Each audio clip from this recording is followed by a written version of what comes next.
Hello, everybody. Thank you so much for joining us here tonight. We are super excited here at Guildspear to bring you another Vaesen game. We love our free league publishing games here. We love our Vaesen. I love our Vaesen. And here we are bringing another one to you. Tonight, we are bringing you Vaesen Isa, which is a game that I wrote based on the free league publishing awesome game that is Vaesen. If you haven't checked it out yet, do so. It's an amazing atmospheric game and super fun to play, super easy to learn, very rules light. We recommend it very strongly. I would like to, once again, it seems that I've been so blessed ever since I started streaming here, Guildspear, the cast that I get, the people I get to play with, always so completely amazing. Tonight is absolutely no different. I'd like to introduce to you my cast for tonight, heading into the uncharted icy waters of the mythic north. Hello, sweet people. How are you doing? Hello. Good to be here. Thank you so much for agreeing to participate in this, for coming here, playing with us. Some of you are returning faces, and some of you are new faces here at Guild Superior. We love that. We love mixing it up. We love having new people coming around. So let's go around the table, find out a little bit more about you. Tell us about yourselves, where people can find you, what you're doing, what you're up to, and maybe tell us who you're playing tonight. We'll start with the Kev, the man, the myth, the legend. Oh, Kevin. yes. How you doing, Kevin? Hello. Great to be here. Thank you so very much. Always, it's a pleasure to be here on SAG. I love it. It's a great channel. Yes, I am Kevin, and I can be found on the socials at KevRan Games. I am a podcaster and a streamer of some sort. I run my own show called Game Night Heroes, which is an audio podcast, which is a lot of fun as well. But today I'm super excited because I am returning as a character I played in a previous stream. I am playing Elias Johansson, who is a writer with a little bit of a dark and sordid past. He has a companion that travels with him as well, who we will meet very shortly. So it's a pleasure to be here. Thank you so very much for tuning in, everybody. And thank you for playing. Yeah, we played Vaesen. My very first stream game was a Vaesen game that you were in with this character. We had a lot of fun. I look forward to reconnecting with Elias and his friends. Tonight, Kevin ran an absolutely awesome game here on Monday Night Mayhem called Once Upon a Rhyme. You should check it out. It's on VOD on our YouTube page. One of the best M&M games that we've done. It was absolutely beautiful. So thank you very much, Kevin, for doing that and for coming back here tonight and hanging out with us. Super appreciate it. And after the old, in with the new. Stephanie, how you doing? Doing good, thanks. Hi, everyone. I'm Stephanie. It's my first time on Guild Superior, but not my first time with Vaesen.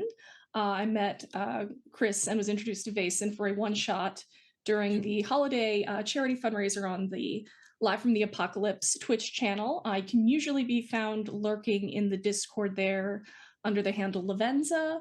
I've played in a few games there, but it's been a while since I was in a mini campaign, so I'm very excited for this. And otherwise, you can also find me under S. Brown Writes on Twitter as well. And tonight I will be playing Vendela Extra. She is the occultist of the group. That's right, a very scary lady with dark, mysterious powers. A little bit. Perhaps that's just her perfume. Thank you so much, Stephanie, for coming in. I had so much fun playing with you when we did that one shot over on Live from the Apocalypse. I was like, hey, more Vaesen. You want it. It's a great game. Yeah, totally. All right. Thank you so much for coming here. Following that. How can you follow that? But you're going to have to try. Javante, how you doing, man? I'm doing fantastic. Hi, everyone. They can't seem to get rid of me over at Guild Superior because you're going to catch more of me tomorrow and for the immediate future. But yeah, hi, I'm Javante, your resident TTRPG goblin. I am appearing on quite a lot of things, from Guild Superior to Initiative Order to Live from the Apocalypse. I've been in quite a few things, and upcoming Cybernation Uncensored. I'm coming in, though, for only my second time really playing Vaesen as Killian Byrne. a precocious 13-year-old with a bit of a little history with the rest of the world around him, which I can't wait to explore in this game. Awesome. Yes, we are. In fact, we didn't want to tell you before tonight, but we are rebranding as the Javante Adventurers Guild. Just so you know. About right. I know you have a super busy schedule, so much good stuff going on. So thank you so much for making time, coming out to play with us. We played with Stephanie, in fact, in that one Vaesen one shot, and it was a lot of fun. So I look forward to diving into this. And finally, someone who is new to Vaesen, but not entirely new to the Spirit Adventures Guild, my friend Kay. Kay, how you doing? Hi. Thanks for having me. My name is Kay. I'm a big nerd. I kind of do great. I do a lot of art things. In my current day job, I'm like working with speakers and audio equipment. So I'm a bit of a fixer, but definitely not in a sketchy way. Don't. But I'm going to be playing Marguerite Hansen. She is a retiree, maybe not necessarily by choice. She's an academic. She's hope she might be a bit crotchety, but hopefully she'll be nice enough to people that they won't hate her. Hopefully. Should be fine. Can we Yeah. Can we expect an appearance by Ripley tonight? Oh yeah, she's sleeping right now, or pretending to sleep. The But beauty rest. yeah, she will come up at some point. Nice. Thank you so much, Kate, for coming into this. I super appreciate it. I look forward to meeting Margaret and seeing how crotchety you can get. I'll keep it light. As I was saying, amazing cast. Thank you so much. We'll get back to you all, your characters, in a moment. We're just going to take care of a few shout outs we have to do. First, I am Bleakseason. I am the GM here. I am a GM and producer here. You can find me at the Bleakseason on Twitter, and you can find me right here on Tuesday nights playing in Dr. Dave's Greyhawk game, and on Thursday nights running Shade Song, my homebrew Dragonbane game, I guess we're going to call it from now on. I would also like to extend, speaking of Dr. Dave, my deepest thanks to DM Dave, Dungeon Dave, who took care of all the production aspects of this, made the overlays, dealt with my my humor, my crotchety humor, and is handling all the button pushing behind the scenes tonight. So thank you very much, Dave. Super appreciate it. Shout outs would like to give to Tabletop Audio. The music you're going to hear tonight comes from Tabletop Audio and their Patreon. Amazing stuff. If you're into streaming or just playing tabletop, you want some good tunes, Tabletop Audio has got you covered. They got phenomenal stuff. The Patreon is very, very affordable. And even if you don't want to drop a dime, their website's got tons of great songs, original music that you can use for your own games. Obviously, also big shout out to Free League for making such awesome games. There's so much talk right now about these games and that game and where good games. Free League's got a ton of them. We love them here. We play a lot of them here. Definitely worth checking out. If you're looking for something new to sink your teeth into and get into, there's Vaesen, there's fantasy, there's science fiction. They got all the bases covered. And finally, big thank you, of course, to the Guild Superior, all the producers, Ashley and Miko and Andy and Dave, all the people in the Guild, all our players, people who watch. None of this happens without any of all you people. So thank you so much for being here with us, for hanging out, for watching our stuff, and for letting us have a good time doing all of this. I would like to state also that if you feel like helping our players, you can donate bits. For 100 bits donated, you can buy an advantage for one of the players. I usually don't use them. If you buy them for me, I will give them to the players just because I can cheat as much as I want them to GM. Not that I do that. But yeah, for 100 bits, you can buy advantage, which gives our players an extra 2 dice to roll on the check of their choice, which, is kind of come in handy at some point down the line. All right, with all of that said, how did I do tonight? What time is it? 16 minutes, not too bad. I'm trying to get it down to about 12. Let us do then Vaesen. Vaesen is a game that takes place in the 1800s, specifically tonight in 1840 in the mythic north, so in Norway and Sweden and Finland. It is a world that is a little different than ours. Primarily the fact that there are supernatural beings called Vaesen who exist in this world. They used to be much more prevalent, much more part of sort of the world. In time, with the industrialization, they've kind of been pushed back to the further reaches of nature. And there are a few people out there, gifted people called Tuesday's Children, who have the sight, the ability to see Vaesen. Most people don't see them.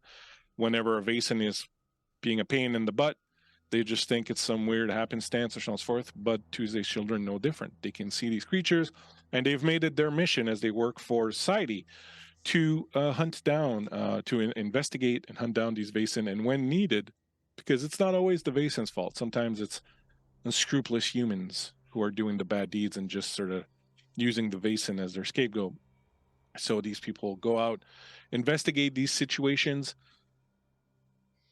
sort out, what needs to be done, and then take action. And our 4 players tonight are such people, Tuesday's Children.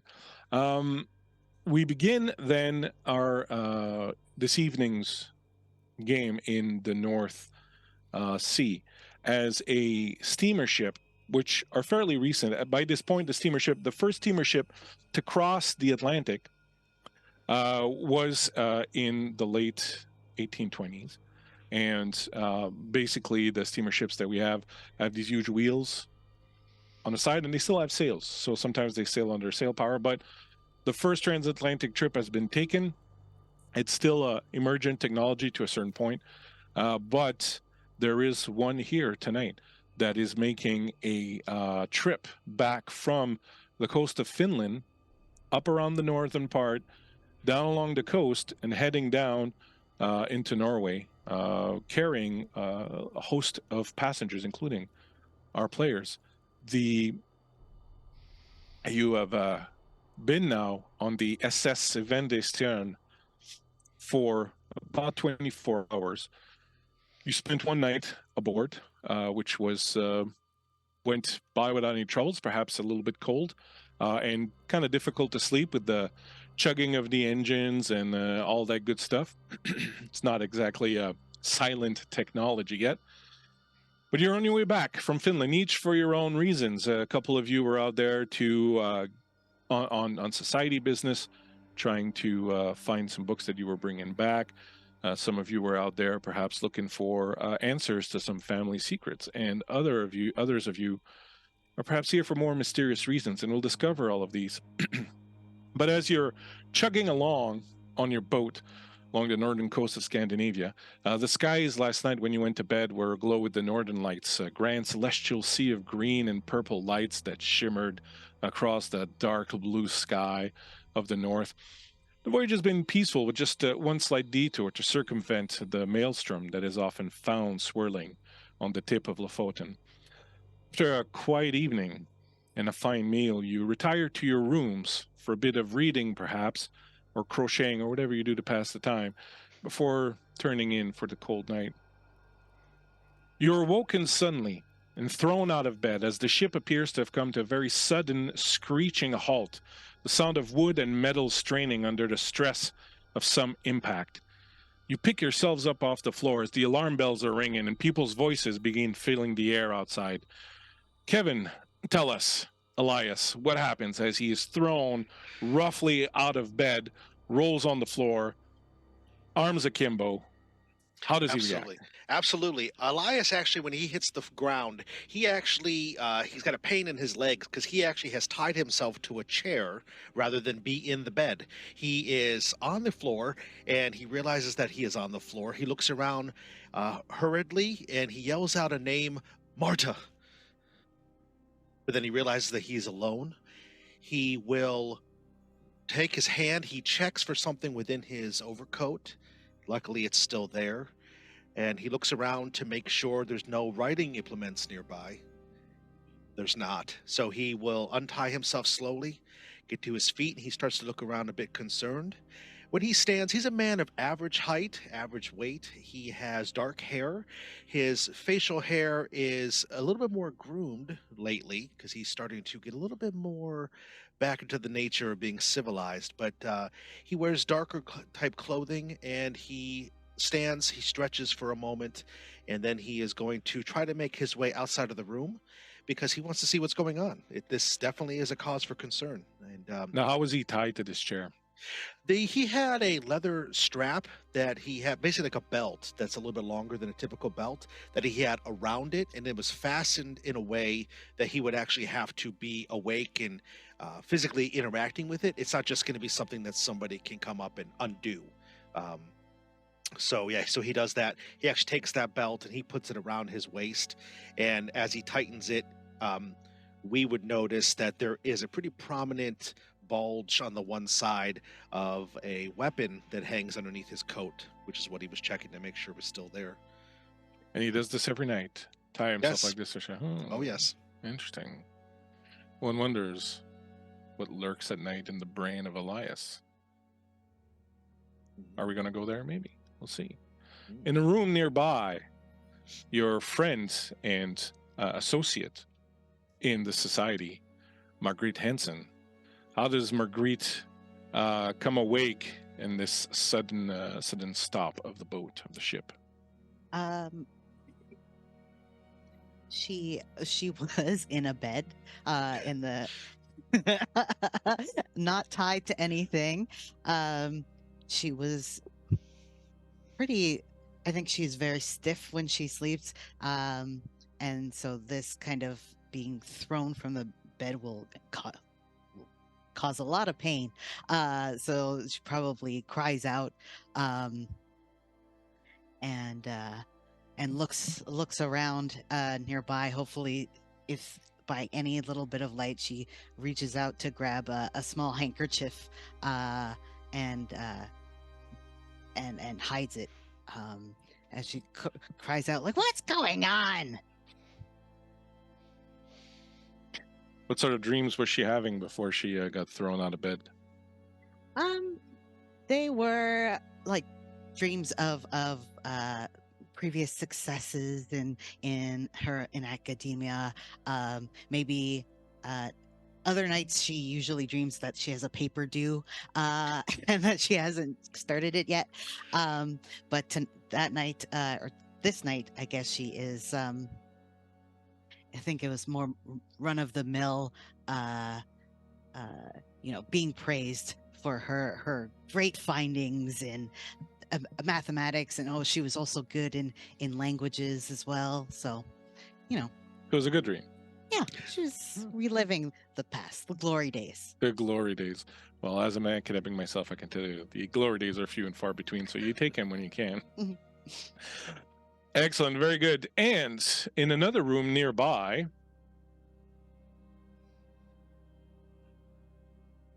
Vendela. How is Vendela reacting to all of this? I'm sorry, I was searching for the character name for a second. I was like, Angstrom. Vendela. I think Vendela has, the moment the impact happened, before she was fully awake, she was flung from the bed and kind of landed crouched, hands and knees, and just kind of looking around wildly just to see what's going on, then realizing she's alone and it's okay, there's nothing in the room.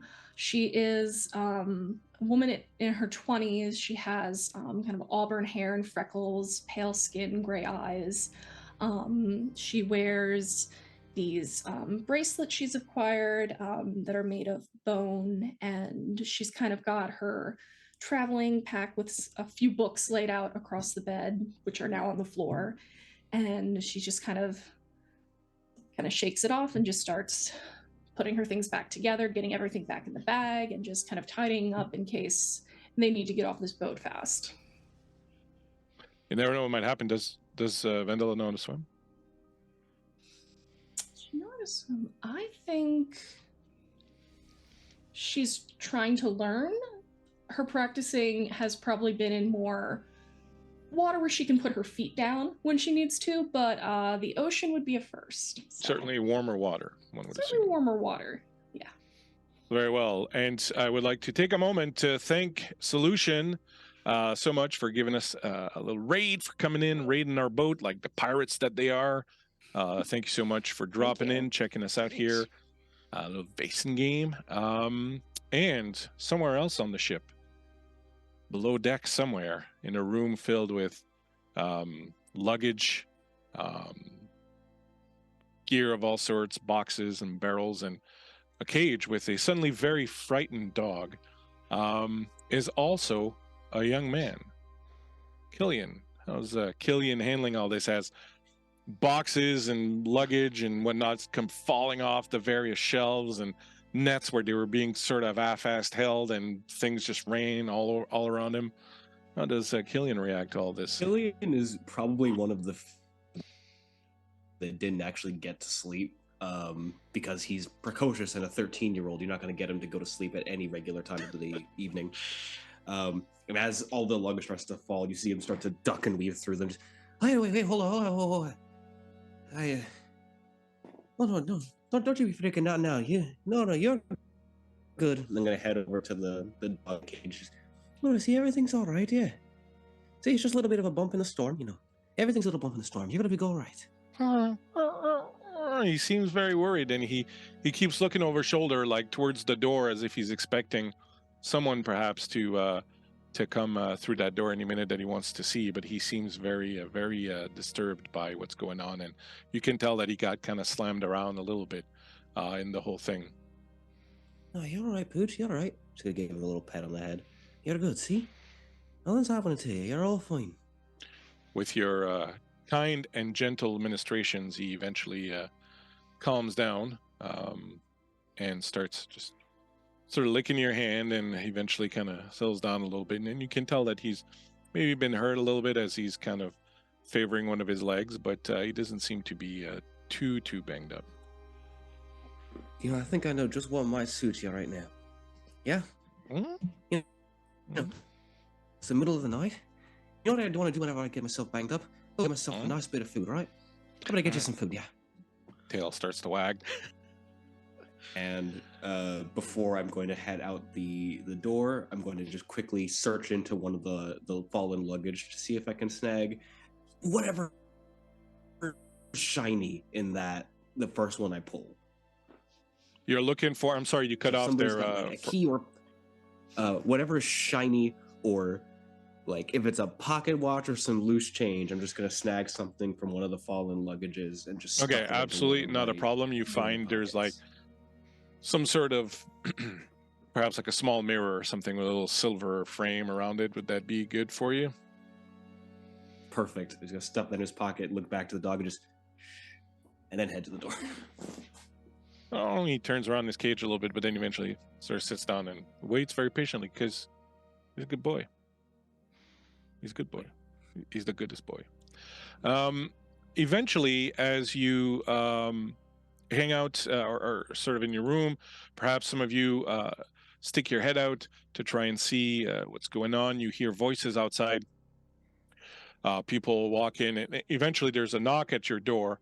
And when you open, it will be either the captain or his number one, and they'll tell you, we've hit a bit of a strange problem, unseasonal ice, some sort of weird weather anomaly. We're working on. The boat's fine. There's no immediate danger.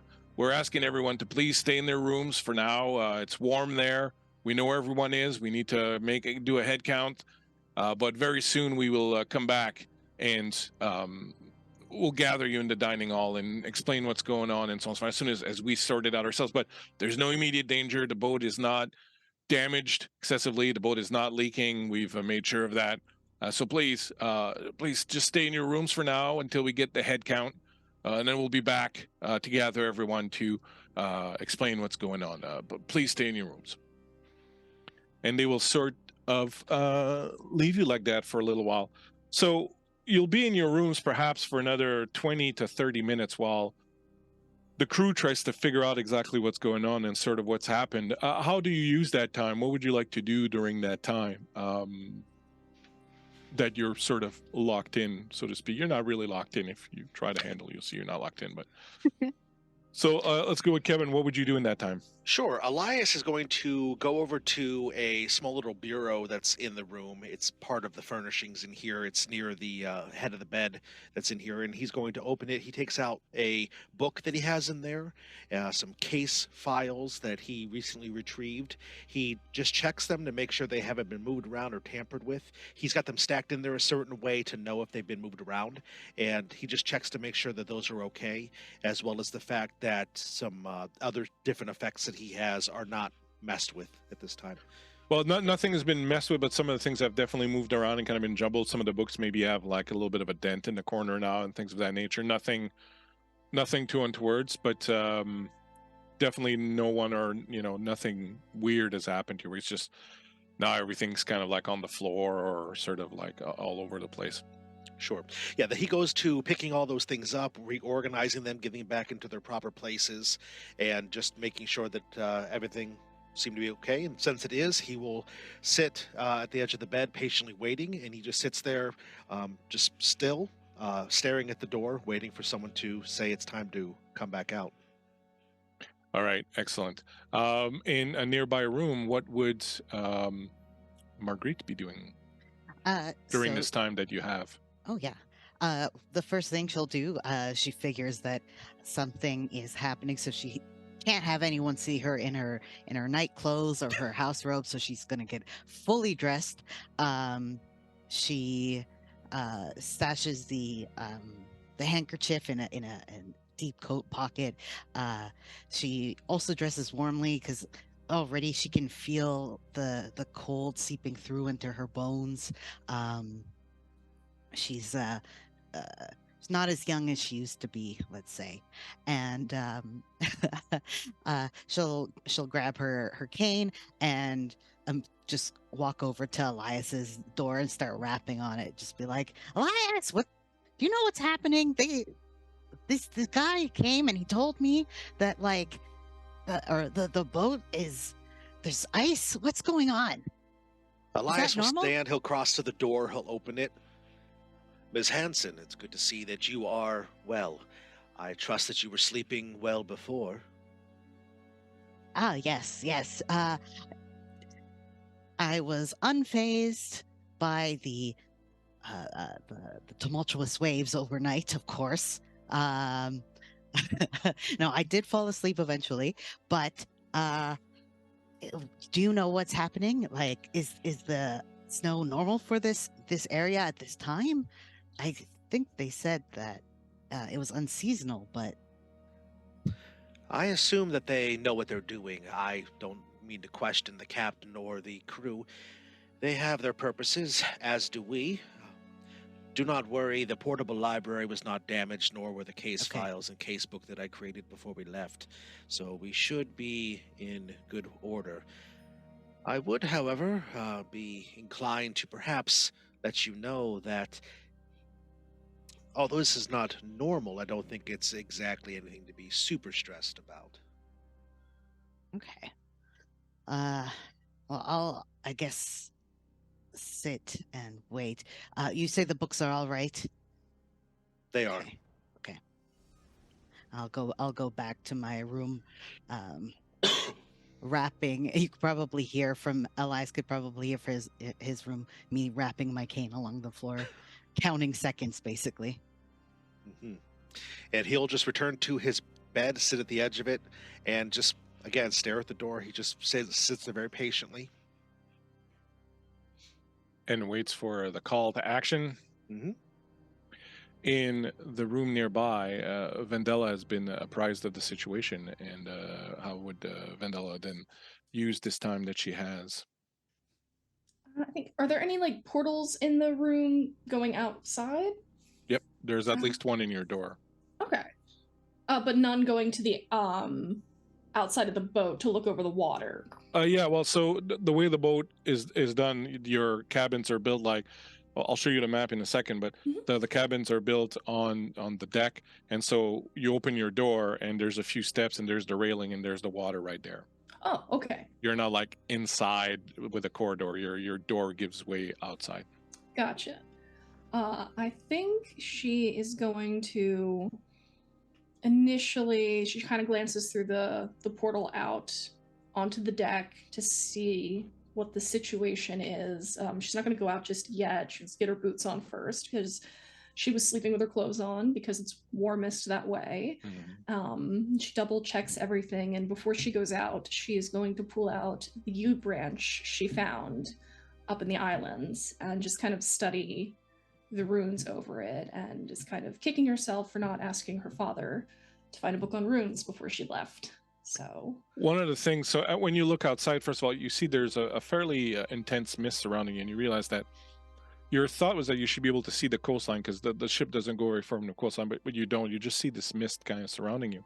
And when you pull out your yew branch, you do feel a slight tremor through it, as if it's responding to something. So you get a sense that there's sort of surrounding you, perhaps some part, not enough that it activates and goes crazy, but it's responding to something. Like when you use it, you channel some of your own energies into it, and then you feel that tremor. So there's something else that's kind of affecting it. You can definitely tell. Okay. And so you said you're going to sit and just gonna study the branch and the runes for a few moments. One of the things that you notice that's interesting is the runes on it. You're seeing the same runes kind of repeated, and at on one end of the branch, you'll see the runes, and then when you first got this branch, what you thought were just different runes, you start realizing are just compositions made from the runes that are already there. So it's like you're making new runes that have taken the old ones, and somehow that strikes you as it really sort of stands out here. And now this idea that a rune probably has a certain meaning, but then how does that meaning change and transform once you connect it with another rune? So that's even further mysteries for you to kind of ponder, but somehow your brain tells you, this is important. Okay. Ta ta ta. Mysterious. Down below, you have your little mirror, your little piece of shiny. Killian. What goes on? Killian's going to continue to wander sort of down below for a bit until he can find the stairwell leading up. Yep, so you know that there are two stairwells leading up. There's one at the front of the boat, but that's in the room where the sailors usually sleep, and it comes out on the front of the boat, which I've, four, I guess, and I have to be the back. I should have studied my maritime terminology. And returning on the other side, you know that if you go through the furnace room, that eventually there's a little door that leads to the galley where the cook works, and that there are stairs that go up. And the way the galley is situated, the cook usually has his back to it, so you've kind of become pretty adept at sneaking in, grabbing something, or even going up the stairs without being spotted too much. So that's another option that you have. I'm gonna head down that way just to grab, because I did say I was gonna grab some food. So I'm gonna So go around that way. As you move down that way, and since you're a little stowaway, I'm assuming you're trying not to be found. So sneaky. How about you give me a stealth roll just to see if you can sort of squeeze through? So you'll be rolling your precision along with your stealth. So in Vaesen, you roll a number of d6s equal to your attribute plus your skill. In this case, you're rolling how many dice? 5 dice. All right, 5 dice, and that's 2 for your stealth and 3 for your precision. And you're looking for a 6. You need to get 1 6. You get 1 6, you succeed. Everything's honky-dory. I will say that given the fact that there's a lot of activity, it's difficult. So I'm going to say it's a little bit more difficult than usual. So you're going to need 2 successes in order to go by completely unseen. I unfortunately only got a success. All right, so at this point, you have an option. You have the option to push the roll, which means you exert yourself to try and get the result that you want. In doing so, however, you will get a mental condition as you are sort of forcing yourself. Actually, in this case, it would be it's still a mental condition. As you sort of exert yourself to try and accomplish. Do you want to push your roll and try to get that success, or will you go with the partial success that you have? I will just go with the partial success for now. All right. So you're pretty lucky in that with your 1 success, at least, do some people notice you? There's so much going on because the boat is, they're busy. So some people notice you and they go, hey, but then there's something to do. So you're pretty sure you're going to have to pay the piper later. Like at some point, someone's going to remember seeing you, but no one tries to stop you right now. So that's what you're partial success gives you, and you manage to climb up the stairs. And when you do, you get up to where the dining area is, and you notice the cook wasn't in the little galley, but in the dining area upstairs, you hear the voice that you've come to associate with that of number one, who's the second in command of the ship, talking to the cook, and he's telling him, I'm assuring you there's no problem, the boat is safe, we're going to bring the people in here in a few moments to talk to them and tell them what's going to happen. We're probably going to be stuck here for about a day or so.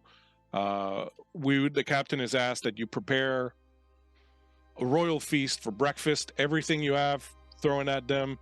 We just want to, fill the bellies, get them sort of thinking about something else for a little while, and just whatever you can make, all that bacon you've been saving, and I know you've been keeping some of that bacon on their counter, pull that out. Pull out. So I was like, yeah, but what if we're stuck here for like 4 or 5, 6 days? We're not going to be stuck here for 5. There's no reason for this ice to be here. We probably just had some weird thing with, we don't know what's going on, but we're fairly certain that we'll be underway by this time tomorrow at the latest. So go all out. If we need to, we'll pull into somewhere after. Just make them a feast. All right. I'll do what I can. I'll go down there right now, and you hear clunk, clunk, clunk as steps come back. All right, then. A feast you were talking about? Yeah, that's right up my alley, then. I'm going to see if I can find some place to hide so I can wait this out. You definitely in the kitchen, there's like a couple of places where there are crates and stuff sort of stacked up, and you can sort of hide out behind that and wait it out. And as he's cooking, it's the old, something drops. So he, he turns around and he comes back, and I could have sworn I put 10 pieces of bacon there. Why is there only 8 now? So you'll be able to get yourself a nice little feast yourself and get some stuff over for some for the Gucci there, and then we should be all set. And as time goes by a little bit, eventually, maybe about 30, 45 minutes after you and Warren, there'll be someone coming at your door again. And there'll be a brief knock, and it'll be like, if everyone's all right in there, could I just get you to sound off? We're doing a head count. And so each of you, they will ask for your name. Mr. Elias Johansson, are you okay in there? Of course, I am very snug, very secure in here. Very well. Accommodations have been great.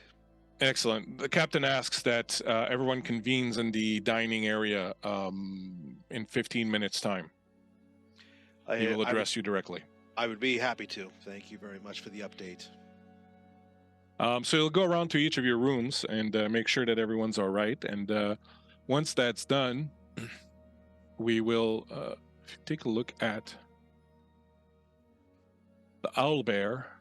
You will see a little layout of the SS Vendestian, which I'm probably butchering the pronunciation of. In room number 1 up here, we have Elias. In room number 2, we have Vendela. Up here, Marguerite is in room number 4. And Killian right now is somewhere below that. All the other rooms are occupied. The up here is where they drive the ship from, and back here is the officers' quarters and their mess and all that. And right here, the little roof is the dining area.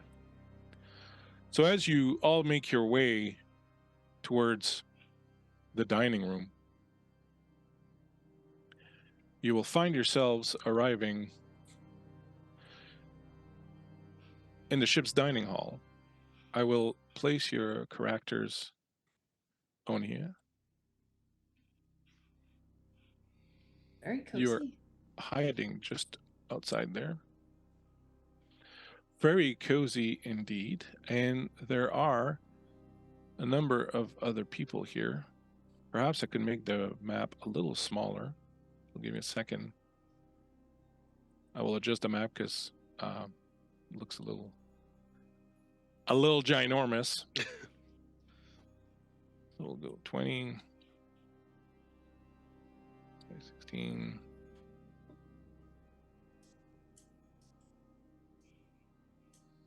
That should be better. There we go. It's a little better. All right. So there are a number of people here, most of whom you've met at one point or another. That person will not be there. He'd be there.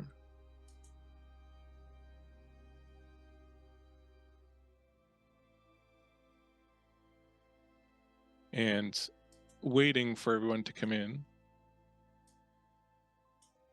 are the captain and his number one. So as you come into the room, this is what you see. Would you just indicate to me on the map where you're going to sit?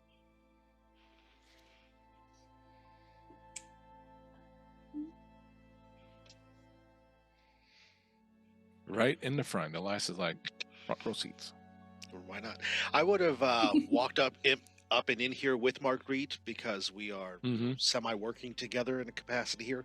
So I would have led her to a chair, pulled her chair out for her first so that she may sit, and then I'll sit next to her expectantly, waiting to hear more about what's going on. All right.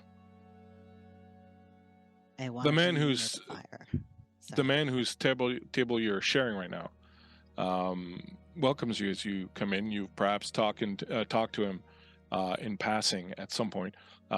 His name is Per Bergman. He's a journalist for the Uppsala Evening Standard. As far as you know, he's returning from Finland, where he was doing some reporting on the war there. And in this particular version of the Mythic North in 1840, there is currently a somewhat cold, but still getting hot once in a while, border war between Russia and Finland, where Russia has been making inroads and trying to.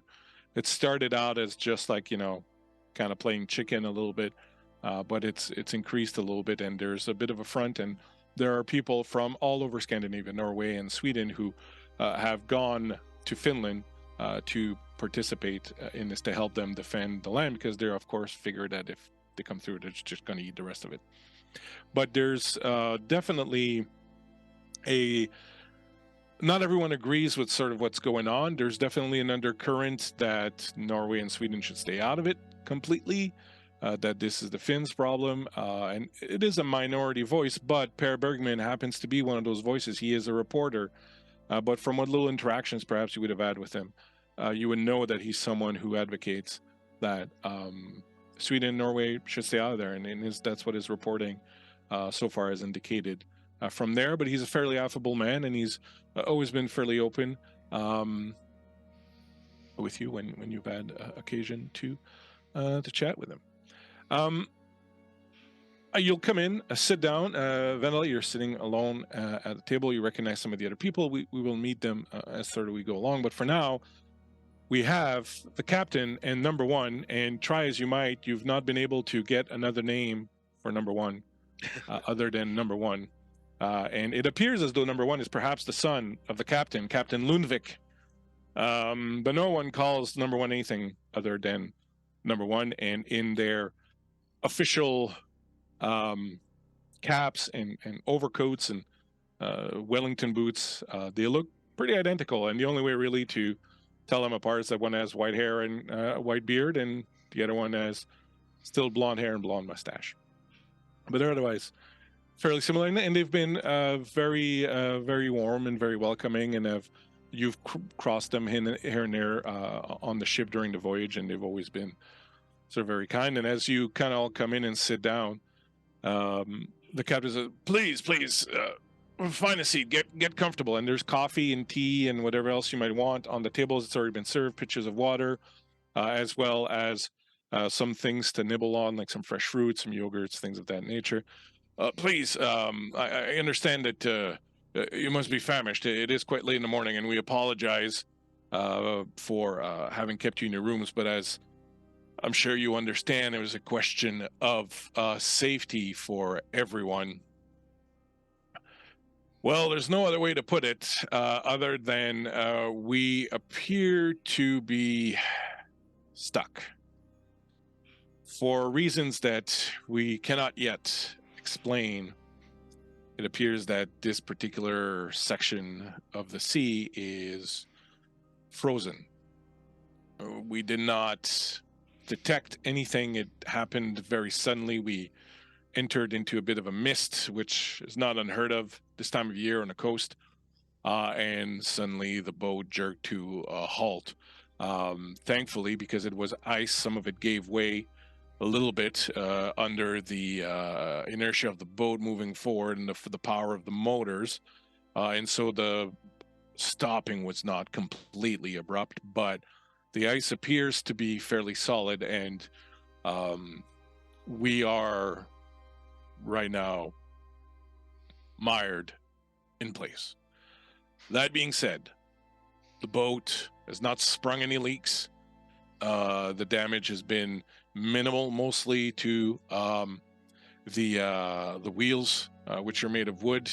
A few of them lost a few of their pallets. Nothing that we can't repair very quickly once we get into water rather than ice, because right now the broken parts tend to be under the ice.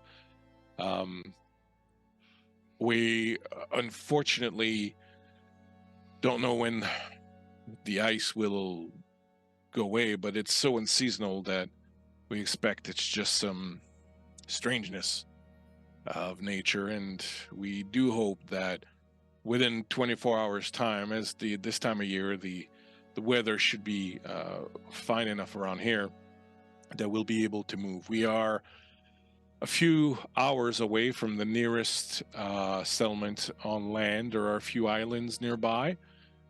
We have talked about it, number one and I, and we have decided that for the moment, the safest bet for everyone, since we don't know how strong the ice really is to remain on the boat.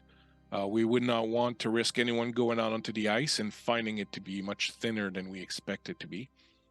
There's warmth here. There's food. There is good company.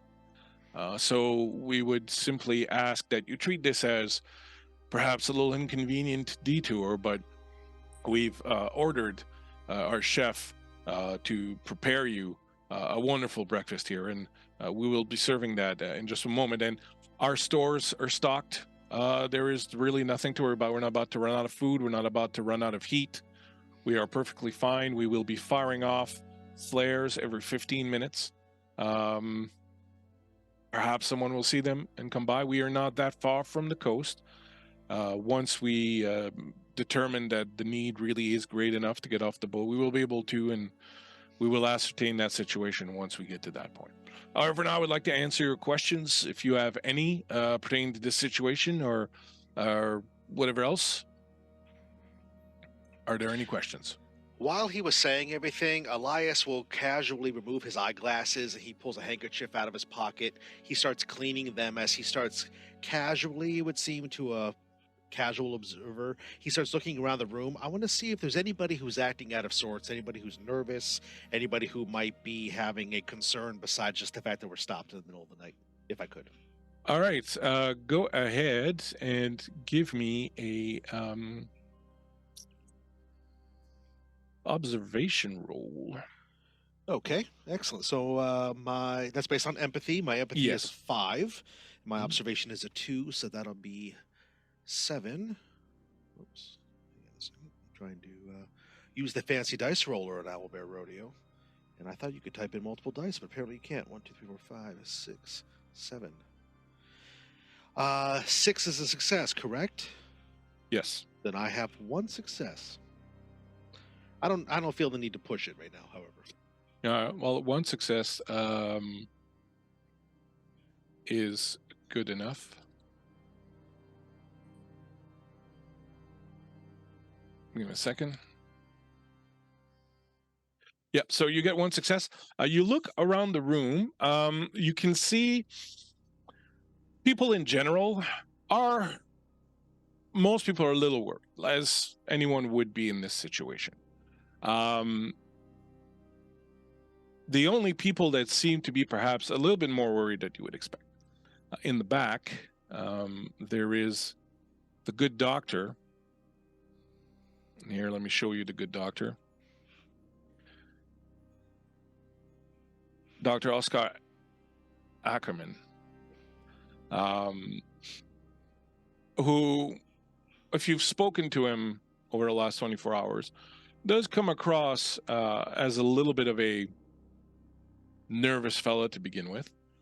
Your understanding is that he perhaps has suffered some trauma on the front lines in Finland as he was serving there as a doctor, though he is Norwegian. So he's always kind of a little bit on edge, and he seems to be perhaps a little bit more on edge than others would be right now, though why that would be is kind of difficult to tell. As for the rest of the people, no one else seems to be more worried than you would expect. You do know there's a couple, Lars and Maria Olin, and you know that Lars has spoken before of not being very at ease on boats.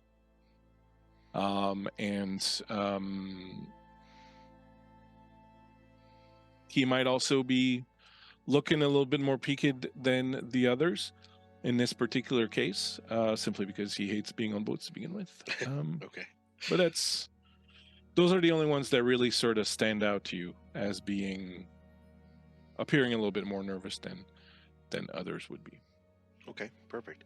I'll finish cleaning my glasses. I'll put them back on my face, and then I will stand. I will go to the captain and say, "If it pleases you, Captain, might I be able to go below and see to my companion, since we will be here for some time?" Make sure that Absolutely. the If you crash don't didn't- mind, Mr. Johansson, it was, right? Of course, yes. Yes. If you wouldn't mind waiting just a little bit, a lot of things downstairs were obviously not as secure as we would have liked them, and I've moved around, and we're afraid that perhaps there might be other things toppling. Is that if you'll allow my men to do a little bit of a cleanup down there, I did ask them to check on. Remind me your pooch's name again. Reginald. Reginald, yes. I did ask my men to check on Reginald. They said that he was fine. He didn't seem to have gotten hurt. And if you'll give them perhaps another hour or so to sort of make sure the place is safe and secure, I will gladly let you let Reginald out while we remain stationary. There's a moment where you can tell that Elias does not want to agree to this, but then he will just nod. "As you wish, Captain. Your men know what is best. I thank you for your time." And I'll My sit pleasure. back down. And if you would, just before you sit down, Sure. Kevin, please, if Elias would like to give me a vigilance. Vigilance roll. Yeah. Okay, that is logic, 4. Yep. The vigilance is a 1, so that'll be a 5. Yep. And Reginald is not there to help you, unfortunately. Correct. Okay, 1 success with 1 6. All right, that's pretty good. As you talk to him about Reginald, and you turn around, you get a quick glimpse as you're turning to go back to you get a quick glimpse of the door that leads downstairs to the galley, sort of closing, and you saw a face there, just very quickly, that appeared to have sort of perhaps like kind of been listening in or something like that. But the door closes, and you didn't see too much more than that. I will note that away for later, in case I didn't get a good enough look to see who it was, though. I can't tell if it's something. No, it was the face was very low, and obviously someone was trying to sort of stay secret a little bit. So Okay. okay, Yeah, I will. I'll make a mental note of that. awesome. Marguerite, what is Marguerite doing at this particular juncture? Is this something that I would have heard of in my career in academia, either like in a historical context or a arts, not arts. You yeah, you will do a learning check, please, and Okay. I will give you I'll give you the bonus from your library, since you do have the books on hand, and you could go back and check them out if you wanted over the next little while in the room. Kevin, you have 6th sense, I do believe, also, right? I do. Yeah. If you would like to make a roll for that. Okay. Yeah, so what I'll do then is, as I am crossing over to the table where the coffee and the tea is, I will actually be pouring a cup of tea for Marguerite and coffee for myself, because coffee is much more potent to keep one awake, which is what I'm always worried about. And I will reach out with the inner sense of what I have that I've been cultivating over the year since I last did a case that was a bit concerning to me when I investigated a young woman who had some trouble with her family. And I am going to, yeah, I'll reach out. So I'm going to make an investigation check just to see if there's any sort of Vaesen or magical type effects that might be lingering about in the area. So Awesome. investigation for me is a 2. That is a logic skill. So that'll be a 6 total that I'm rolling. And Marguerite, you were rolling your logic and your learning, and you have a bonus of +2 because of the library that you have on you. So if Okay. you want to roll that. Is there an upper limit? So how many dice you can roll? Yeah. How big is your hand? So right now, my logic is 5, my learning is 4 plus 2, so that'd be 11. Beautiful. Rock and roll. Okay. I did- have Oh, managed to get no successes though. Oh, no. Would you like to push the roll? Absolutely. All right, so you Um, get to reroll everything that wasn't a success, Okay. and you will choose one of the mental conditions after that to Ooh. apply. But it's only going to apply after you've made the roll. Oh, that's 1. Nice. All right. So now you get a mental condition, which means that from now on until you can cure it, you're at -1 dice for any roll that you make. So which condition do you want to choose? I'm going to go with angry. And I when Elias comes back with my tea, I'm gonna tell him to really embody this anger. I'm gonna be like, you should really just go get your dog. Who are they to tell you to not go get him? Just go get that mongrel and bring him back. I can assure you that Reginald is far from a mongrel, but I am aware that things are needed to function a certain way. I can let you know that the civilization of men is something that sets us apart from the wilderness outside. That's a Longfellow. I am going to put a hand on the table to steady myself, and in a way that nobody else seems to notice, I just look around the room real casually, and there'll be a slight cataracted look to my eyes for a moment. They're hidden by my glasses. People wouldn't really directly notice. And just with the feel out, I got 2 successes for the investigation, feeling out with my 6th sense. All right. So we'll start with Marguerite. So Marguerite, you definitely have read several times that some Vaesen, some supernatural entities have the ability to control temperature, the weather, things of that nature. They can make blizzards appear. They can make rain appear. They can some creatures do have that kind of power over the environment. So it's definitely something that could be feasible coming from some supernatural point of origin. And at the same time, Elias, with your 6th sense roll, 2 things. One, there is definitely a little something in the air. There is definitely a taste or a smell that you get that you associate with a Vaesen being near. Now, how near, impossible to tell. On the ship, perhaps. Near the ship, perhaps. But there is definitely the presence of a Vaesen near. And closer to you, there is another presence that is tainted by Vaesen magic. That is much smaller in power, i.e. not a Vaesen, but quite close to you. Would I be able to tell what type of magic this is? Like this faint source? You get 2 successes, so it has more of a taste of fairy magic, perhaps, than trollcraft or something of that nature. So enchantment, perhaps, more so than the other things, but it's a little muddled. It's very difficult to get a good read on it. Okay. And as I look around the room with my eyes slightly glazed over, I see little motes of this energy that manifests itself in between the places between what we see here on the mortal world. And I pull back into the present.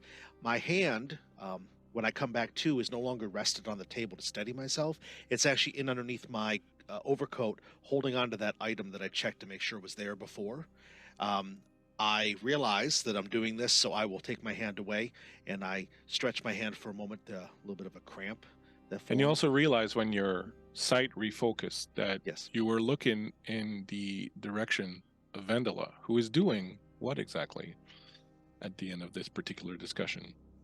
The end of this discussion, With Vendela the captain saying all these things, and now they've begun serving breakfast. The cook has come in and he's laying out a veritable feast. There's pancakes and bacon and eggs and all sorts of stuff and a ham going on, and he's got pastries.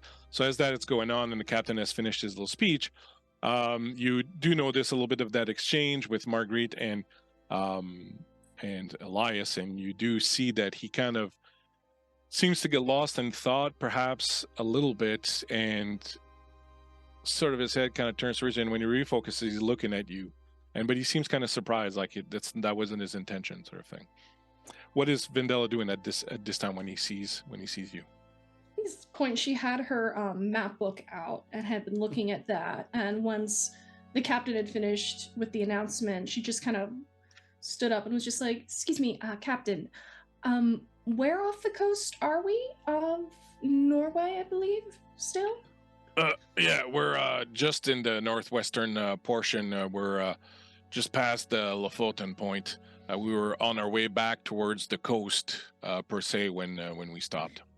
Does it usually get this foggy around this portion of the coast? It can, but I will admit that the current fog is perhaps a little strange. We are a little bit off, far away from the coast, but it's not unheard of. Okay, as long as they still be able to see the flares, I suppose that's fine. Yes, that should not be a problem. Plus, I would certainly expect this fog to lift sooner rather than later. Of course, it's still early. Well, thank you for your attention and the food. No, So absolutely. She's gonna go fill up a plate, get some coffee, and she puts a decent amount of pastries on there in case, because she's gonna store them for later just in case. Awesome. And while this is going down, you were, Killian, sort of peeking in and see what's happening. Suddenly, as the man with the glasses and the goatee turned around, he looked straight at you and you slammed the door. What do you do after that? Cripes. Alright, well, I got the food for Pooch, so might as well get him fed then. And race down the stairs. As you turn around, you come face to face with one of the sailors. I thought I'd seen something down here. So, come on out with it. Who are you? What are you doing down here? Oh, I'm just, I was just looking for some food and for my parents. I thought that they went down through that way, and lo and behold, I didn't see them over there. Your parents? Who are your parents? Oh, well, my mom and dad told me never to talk to strangers, sir. Well, how about you talk to the captain? Would you like to talk to the captain's not a stranger? Captain's the captain. Would you like to come talk to the captain with me? There's this moment of hesitation. Sure. More than happy to. Slowly taking a step back. All right, come on then. Is he gonna go for me if I run like between his legs, just like dart between his legs? You think he might? You know. You might try to fast talk your way out of this. Yeah, I think I'm gonna see if I can just fast talk my way out of this and just. I don't know if that'll be necessary. Honestly, I'm just not a big fan of crowds. A big fan of what? Sorry? Crowds. You know, lots of people. Everyone kind of swarming around. Bit claustrophobic, I am. Mm-hmm. You can do a manipulation roll if you want. I will attempt to do a manipulation roll. And he will do a vigilance roll. In opposed rolls like this, whoever has most successes wins the day. So that's a lot of dice. Okay. That's 7 dice for manipulation for me. Roll. 3 successes. Well, whatever story you tell him, All right, but don't let me catch you down here again. It's dangerous. There's things falling down. Everything. Just go back upstairs and stay with your parents, would you? It'd be really bad if something. Oh, is the dog yours? Is that why you're down here, taking care of your Exactly. dog? Yeah, I'm trying to get him some food real quick. That pooch is lovely. All right, go and bring him some food, but then get back upstairs right away and You to your got it, parents, sir. and don't let me catch you down here alone again. You got Next it, time, sir. I'm just Give him gonna a haul light you. salute. Give him just a good old salute and head downstairs. As soon as I get out of earshot, sucker. There's one born every minute. Yeah. head over to the dog. As you're Vendela, as you're piling your plate and storing away your pastries for later, this man is doing the same. You've seen him on the ship, of course. He's looks like he's perhaps a lumberjack or something. You saw him when you got on the boat. He had a big wood chopping axe and a bag on his back, and he's got a bit of that, rough kind of look to him, like he's probably just spent like several months out in the woods for a while. He's got the long, unruly beard, and his clothing are just like these big leather and fur things. And his name is Hyor Engstrom. And as you're piling your plate and then taking the pastries, he's like, I was thinking of doing the same thing myself. And he shows you his pocket, and he's got like a whole bunch of pastries just sort of jammed in there. It Never hurts to be too careful. I was just going to say that. Never hurts. Great minds think alike. So what do you think's going on? It's kind of crazy. This was my second voyage, so I can't really speak to experience on it. I've never experienced being frozen in a boat before, so first time for everything.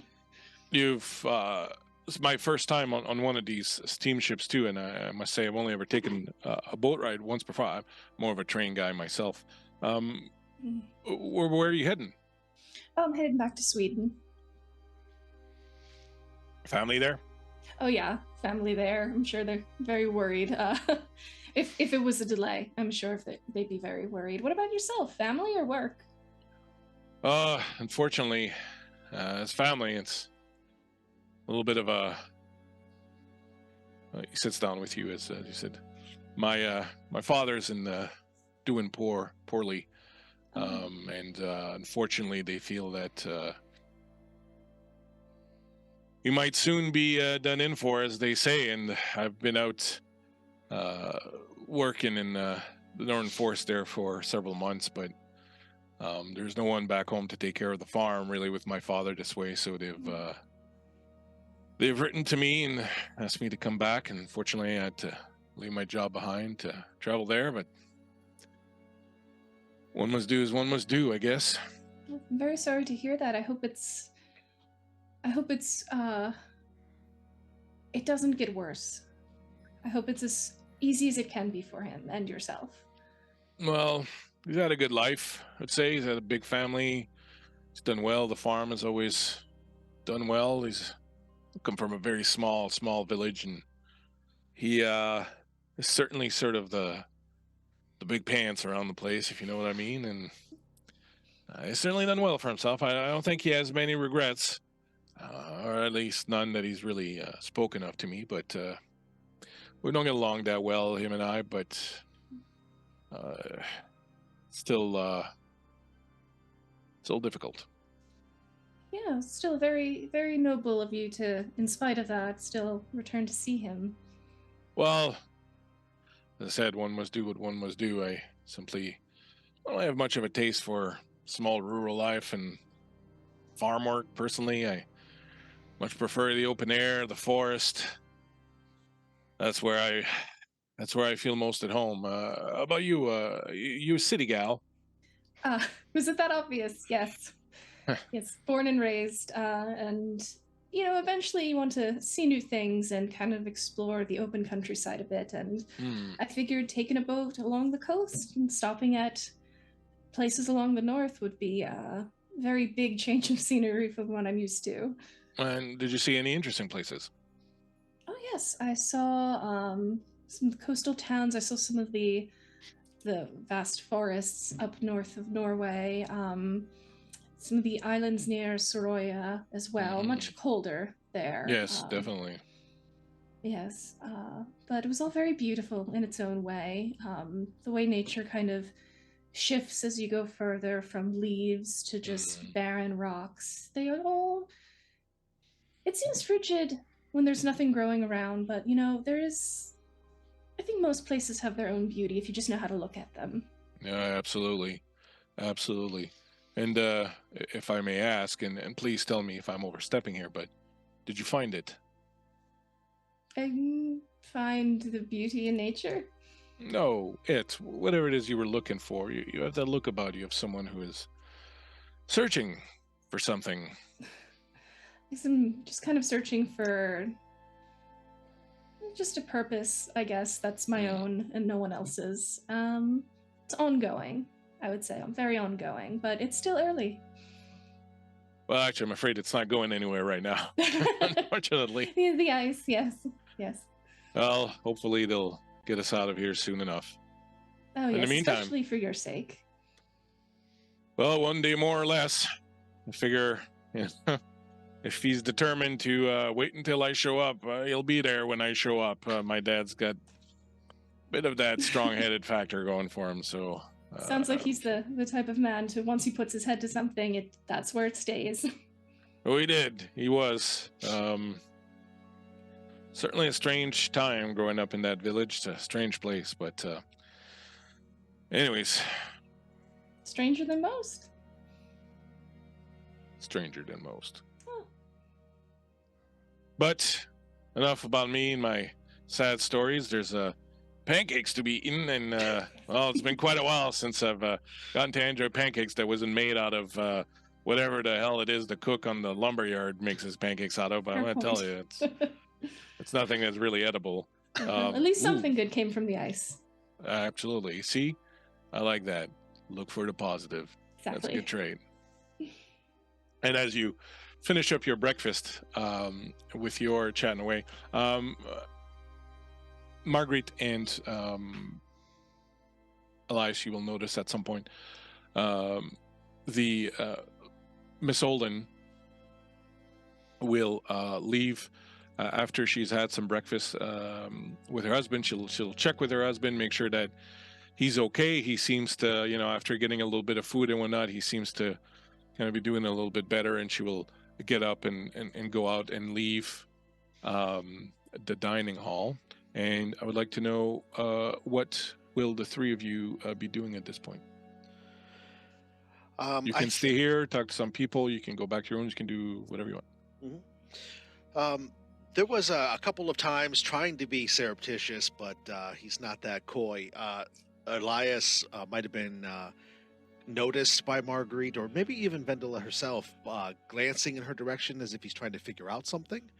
He'll notice that the wife leaves out of the couple here, and he will turn to Marguerite and he'll say, "Have you met that woman there at all during our time on board?" And he'll point to Vendela, but he'll do it like he will do this kind of slyly, so it's not like, "Hey, who's that?" Who's that girl? Right. Going around with you. Okay, your mic's off. On mute. Of course, the one time. I'll get the vibe that I'm supposed to be looking on the down low, and I'll try to also slyly look over without. Although it's not too hard. There's the journalist at our table. What was his name? Pierre Bergman. Pierre. I can pretend I'm looking at how handsome he is as a young man or something, and he is. He's got. They don't have television yet, but he's definitely got a face for television. Oh, good. And so when I see Vendela, like, how is she kind of holding herself now after the conversation with Yor? Well, they seem to be enjoying breakfast together and chit-chatting. There too. Okay. Yeah, I guess I could move them over. I will say Vendela's posture during the conversation is very, polite for what a young woman would be expected to, of like lower middle class would expect to, behave in public, proper etiquette. But I think there is like a slight tension in her shoulders that's not from her company at the table, but more from just the etiquette she is holding up more. You get the sense she was preferring to eat alone, but she's not opposed to the conversation. Yeah, I feel that. Okay. I think Marguerite would maybe kind of walk her way over towards the doctor, after kind of winking at Elias, and we'll kind of walk her way over to the doctor, see if she can catch Vendela's eye, if she wants to be kind of saved from the conversation. I'm an older lady. People have to talk to me. Well, I didn't. You're played by Jane Lynch, aren't you? So I wanted to look most like Carol from the movie Carol, the old lesbian lady with the nice blonde hair and like. So Perfect. Jane Lynch could play her, I'm sure. Hey, there you go. Kate But yeah. Blanchett or Jane Lynch. Let's go. Does Vendela make any signs that she wants to be rescued, or does she just kind of? No, she doesn't make any signs she wants to be rescued. She looks a little confused by the look, though. But Okay. nothing that indicates, help me. We're just like, why are people staring at me? As you're approaching the doctor's table, Elias, the number one, will come to you and say, Mr. Johansson, the captain says it'd be fine for you to head down and retrieve Reginald, was it? Yes, indeed. If you want, you may simply go down by the stairs here in the back, lead to the galley, and then ask the cook to direct you towards the baggage hold in the front. It shouldn't be too difficult to find. Excellent. I thank you for your efficientness on this. I'm going to gesture over to Marguerite, a bit of and I'll just make a motion that I'm going to be leaving. That way she knows I'm not just disappearing out of the middle of nowhere. And I'll follow him down to the back entryway that goes downstairs to where Reginald's kept in the hold. Okay. And as Marguerite approaches the doctor, he looks up and sees him and goes, I don't suppose you have any gin on you, do you?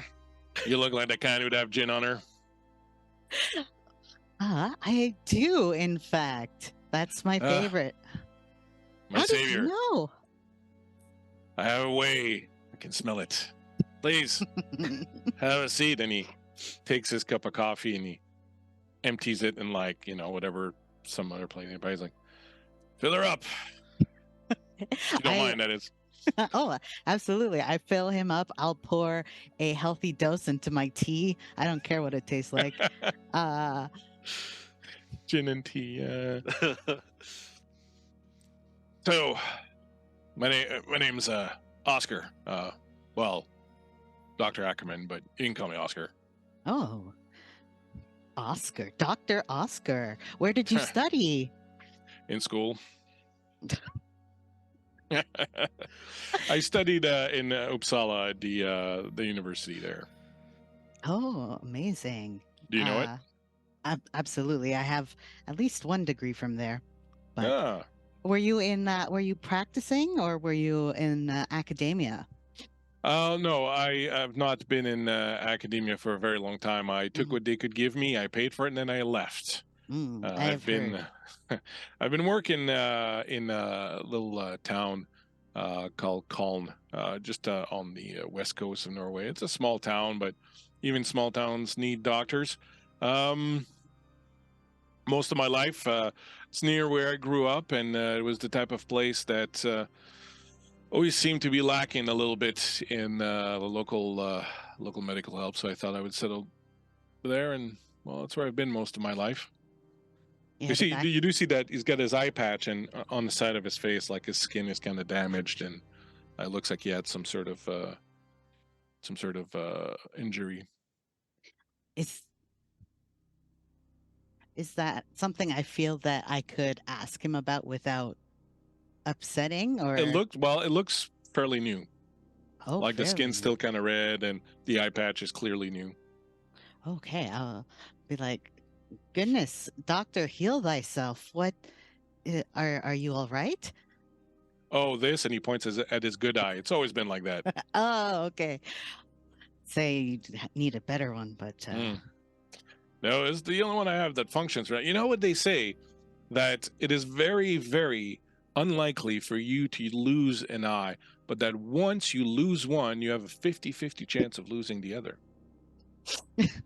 Those odds are pretty, I'm not an odds man, but those are pretty bad odds. pretty bad. I have heard some mathematicians say that everything has a 50-50 chance. It either happens or it doesn't. I like So- that. I like that. Is that what you are then, a mathematician? A little bit. I've dabbled in maths. I've dabbled in languages. All of your various diplomas and degrees. Absolutely, yes. How many do you have?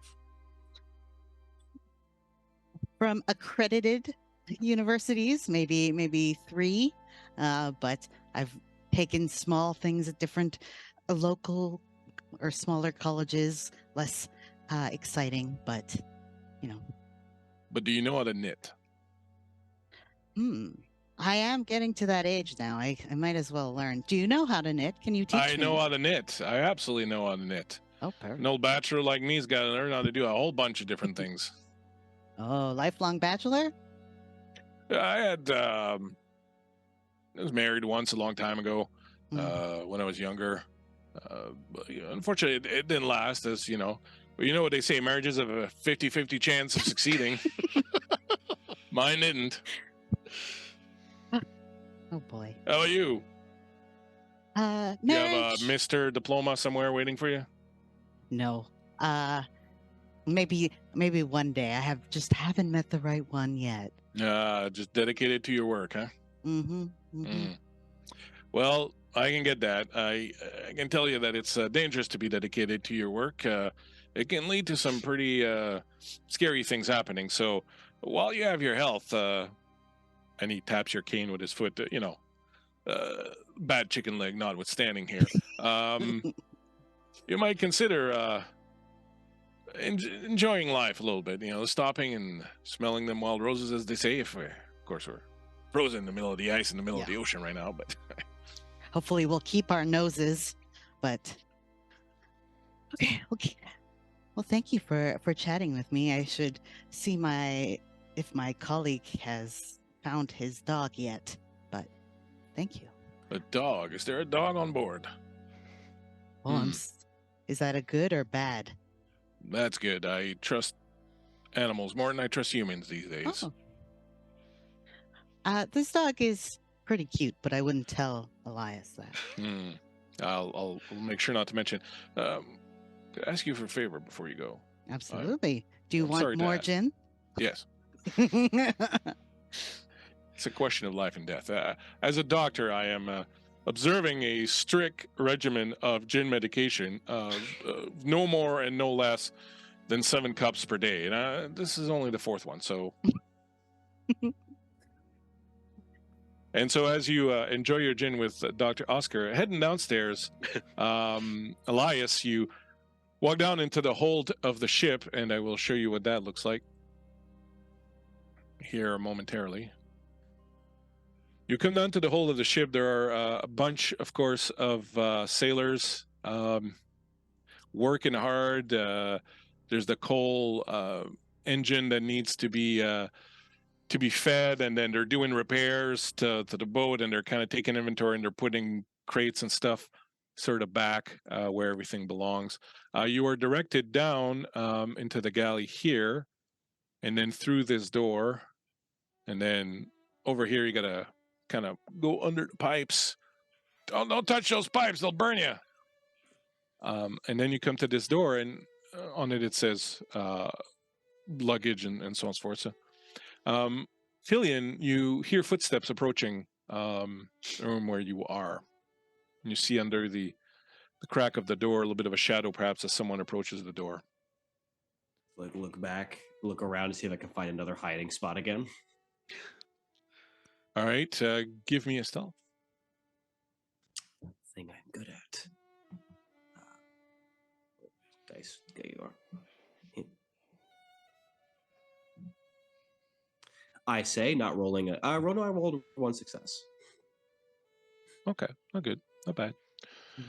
You you wedge yourself in behind a luggage rack and kind of find a place where you can still keep an eye on what's going on.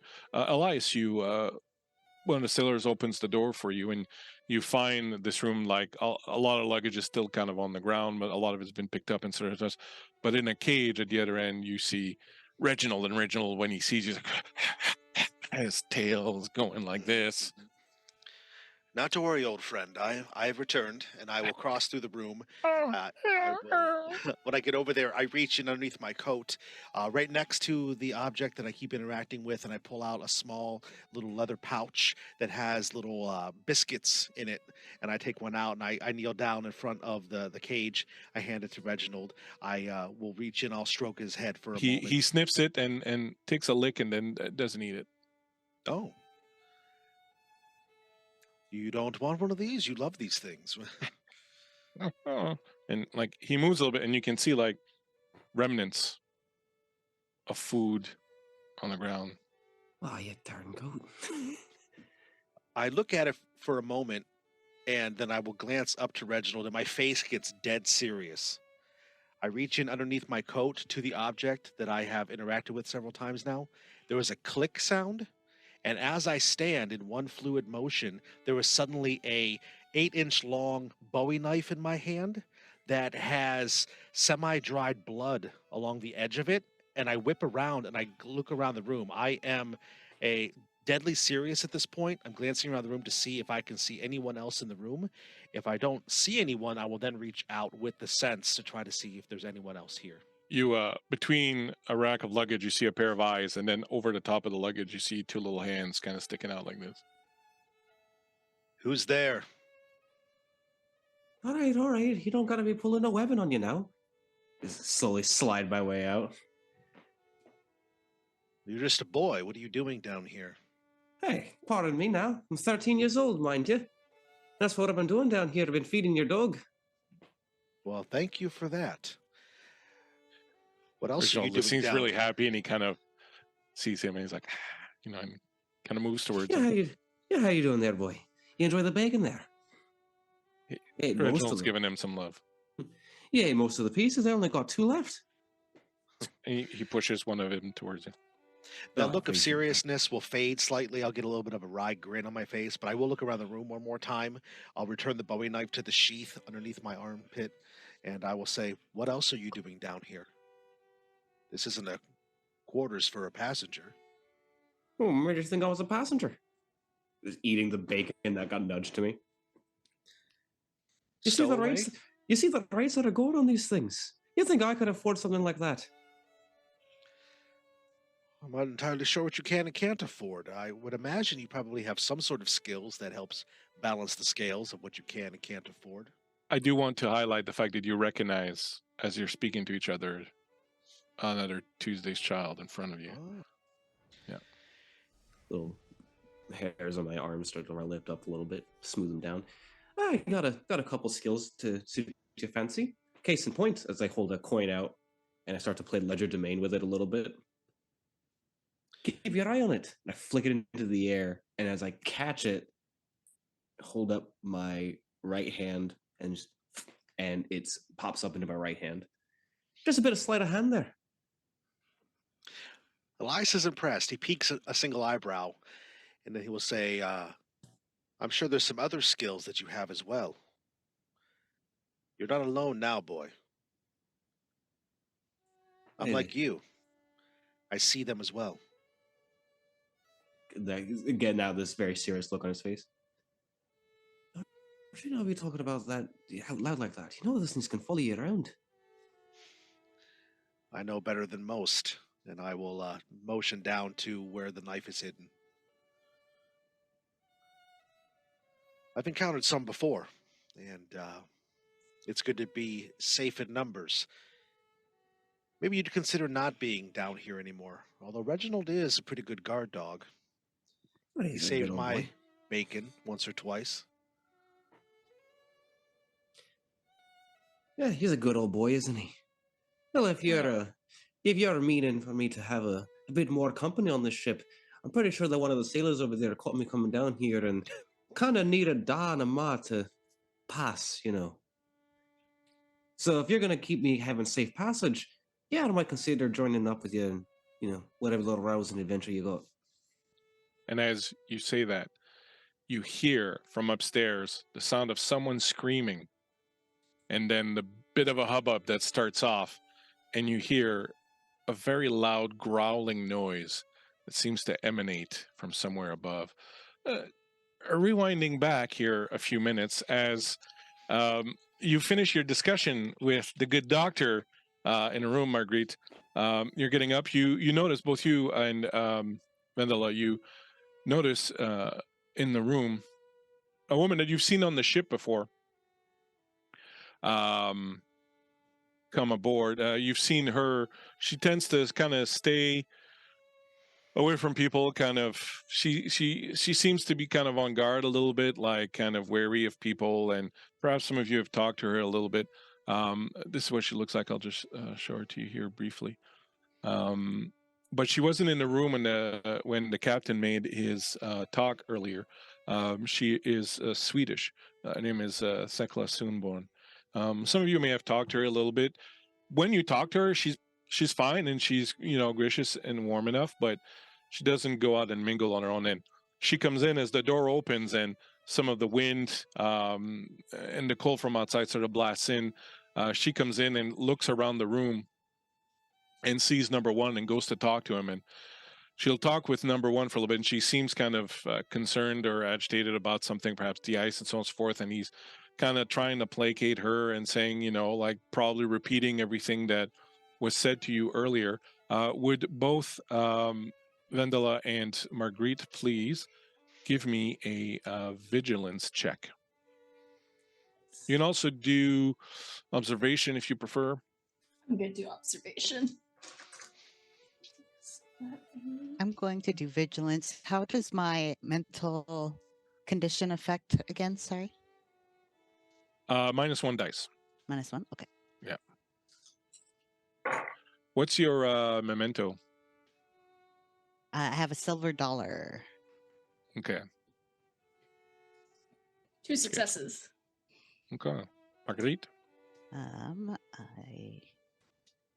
was doing vigilance, right? Yes. So that's 5 + 2 - 1, so 6. I got 2 successes.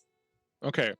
Both of you will notice as she comes in that the journalist, Per Bergman, takes very very close notice of her and sort of looks very intently at her discussion with number one. He's got perhaps a bit of a dark look. Both of you rolled 2 successes, so he definitely looks like he's viewing her with not even just suspicion, but definitely hatred. There's something very dark in his look as he sees Thekla. And shortly after Thekla finishes talking to number one, and she doesn't seem very happy with the answers. And as she turns to leave, she gives a look over at Per and, kind of is taken aback a little bit by his look and then kind of hurries out. And a moment later, Per stubs out his cigarette in his dish that he was eating, takes his coat, and walks out after her. Do you do anything? I'm going to tail behind. Like, to try not to be noticed and just see what might go down. Marguerite? Have they interacted from what I've known before? It's just this one time they're in the same room and I will say no, you've not noticed. She hasn't really mixed with people too much, and you've not had the opportunity really of seeing them in the same room together.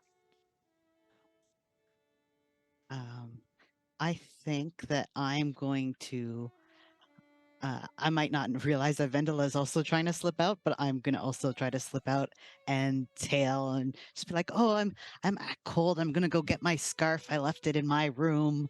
Um, And as you both sort of walk out to go do this, you kind of meet at the door and kind of do that awkward, who's going to Me open the first, me door? first. And as you're doing that, you hear a scream from outside, which is a woman's scream. And then you hear a bit of a sound of struggle, and then you hear what appears to be like some sort of roaring noise of like some sort of beast or something. And what do you do? Run outside. I'm All shoving through right. that door. Yeah. Downstairs, what are the two of you doing? As we notice this, I will reach and the Bowie knife will appear again, and I will turn back to the cage and I will try to open the door. I realize that it's locked. I don't have. No, it's not locked. Oh, it's it's not just locked. got like it's just got like a pin, like Oh, you know. okay. Yeah. Even better, yeah. And I will definitely remove the pin, swing the door open, and Reginald will come up, and the two of us will move. I will turn to Killian. You might want to stay close, boy. There's things that go bump in the night. Killian will pull out a pocket knife and just flick it open. Right, you got it. Good lad. Okay, great. And the three of us will make our way up the stairs. You will run up. When you come out, Marguerite and Vanilla, you are in the back of the boat, and the sound is coming from up top. There's like stairs that go up on the kind of roof of where your rooms are. And when you'll start running up there, and the other two, you're coming from the other end, and you go up the stairs. As you come up, you hear again a kind of noise. And when you come up and reach the roof, you can see Mrs. Olin, who was up there painting, because that's what she does, and she's kind of on the ground, and her easel is on the ground also. As you're coming up, Elias and Killian, you see just on the edge a sailor whose throat has been completely ripped out by some kind of gigantic claw, and there's blood that has just spread sort of all over. And as the four of you converge, she's like on the ground, and she's like like that. And as you look off into the mist, you can see a large form, obviously very bestial, just disappearing into the form. It looks like it's carrying a body on its shoulder, and you can see a trail of blood leading off to the side of the boat where this creature sort of jumped out. And on that note, we'll take a break. Ooh. Nice. Nice. Hang out with us, people, please. Thank you so much for hanging out, watching us do this this Vaesen action here on a boat. Some stuff definitely just came out. We're going to see where all that leads.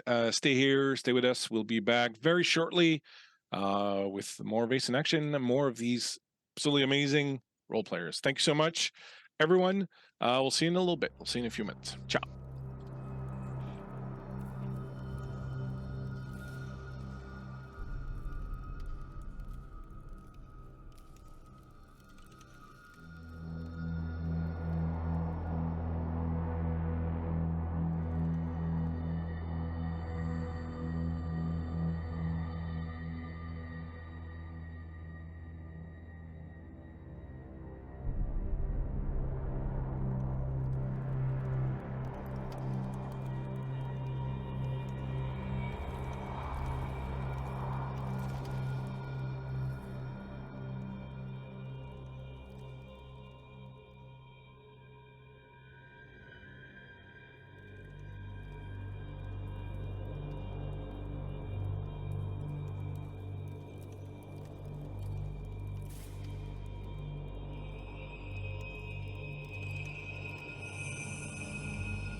Hey, everybody. Thank you so much for hanging out, giving us time to go and get a little stretch in, a little hydration in.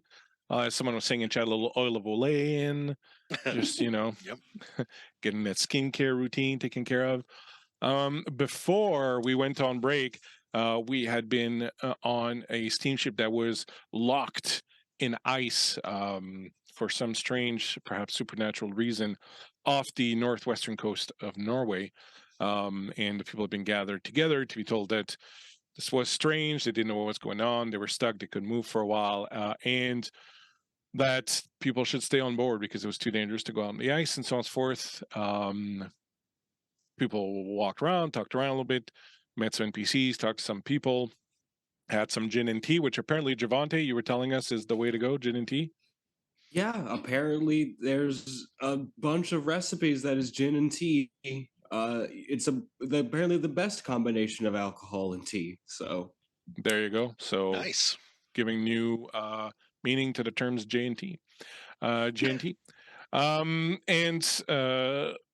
we found out that people go to school to study, and other than that, some monster attacked, or some beast, or something attacked someone on the ship, just as the four of you were sort of starting to relax and enjoy your raspberries and your pancakes, and ran off into the mist, carrying a body or perhaps somebody else. We don't know exactly.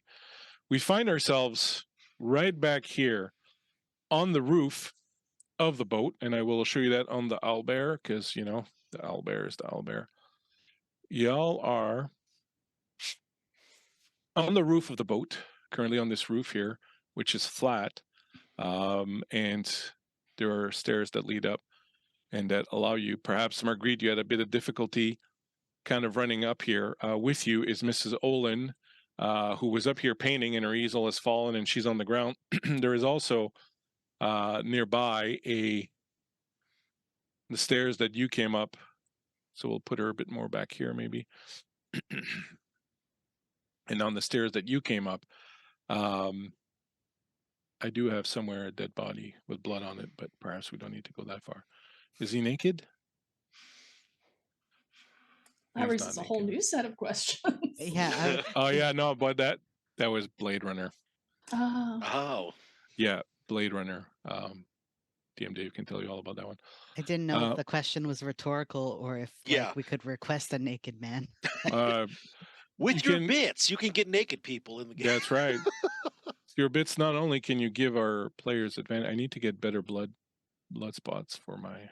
Anyway, so there is a dead sailor there whose throat has been ripped out, and there's a bunch of blood around him, and there's more blood leading to the edge of the boat here, and somewhere off in the mist, a creature has run off with someone. So as you come up, Mrs. Olin is kind of panicking and pointing in that direction.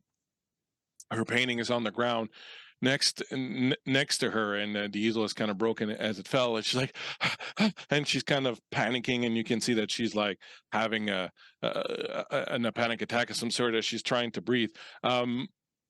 Let's go around the table and see what you would like to do. I will just go in order that I have you on my screen here. So we'll start with Kay. What would Marguerite like to do as you kind of hobble up with your cane up here? And when you're up here, by the way, the wind that's coming off this ice, and actually one moment before I get to you, I'm sorry, I should have done this before, but you can now get a good glimpse of what's going on.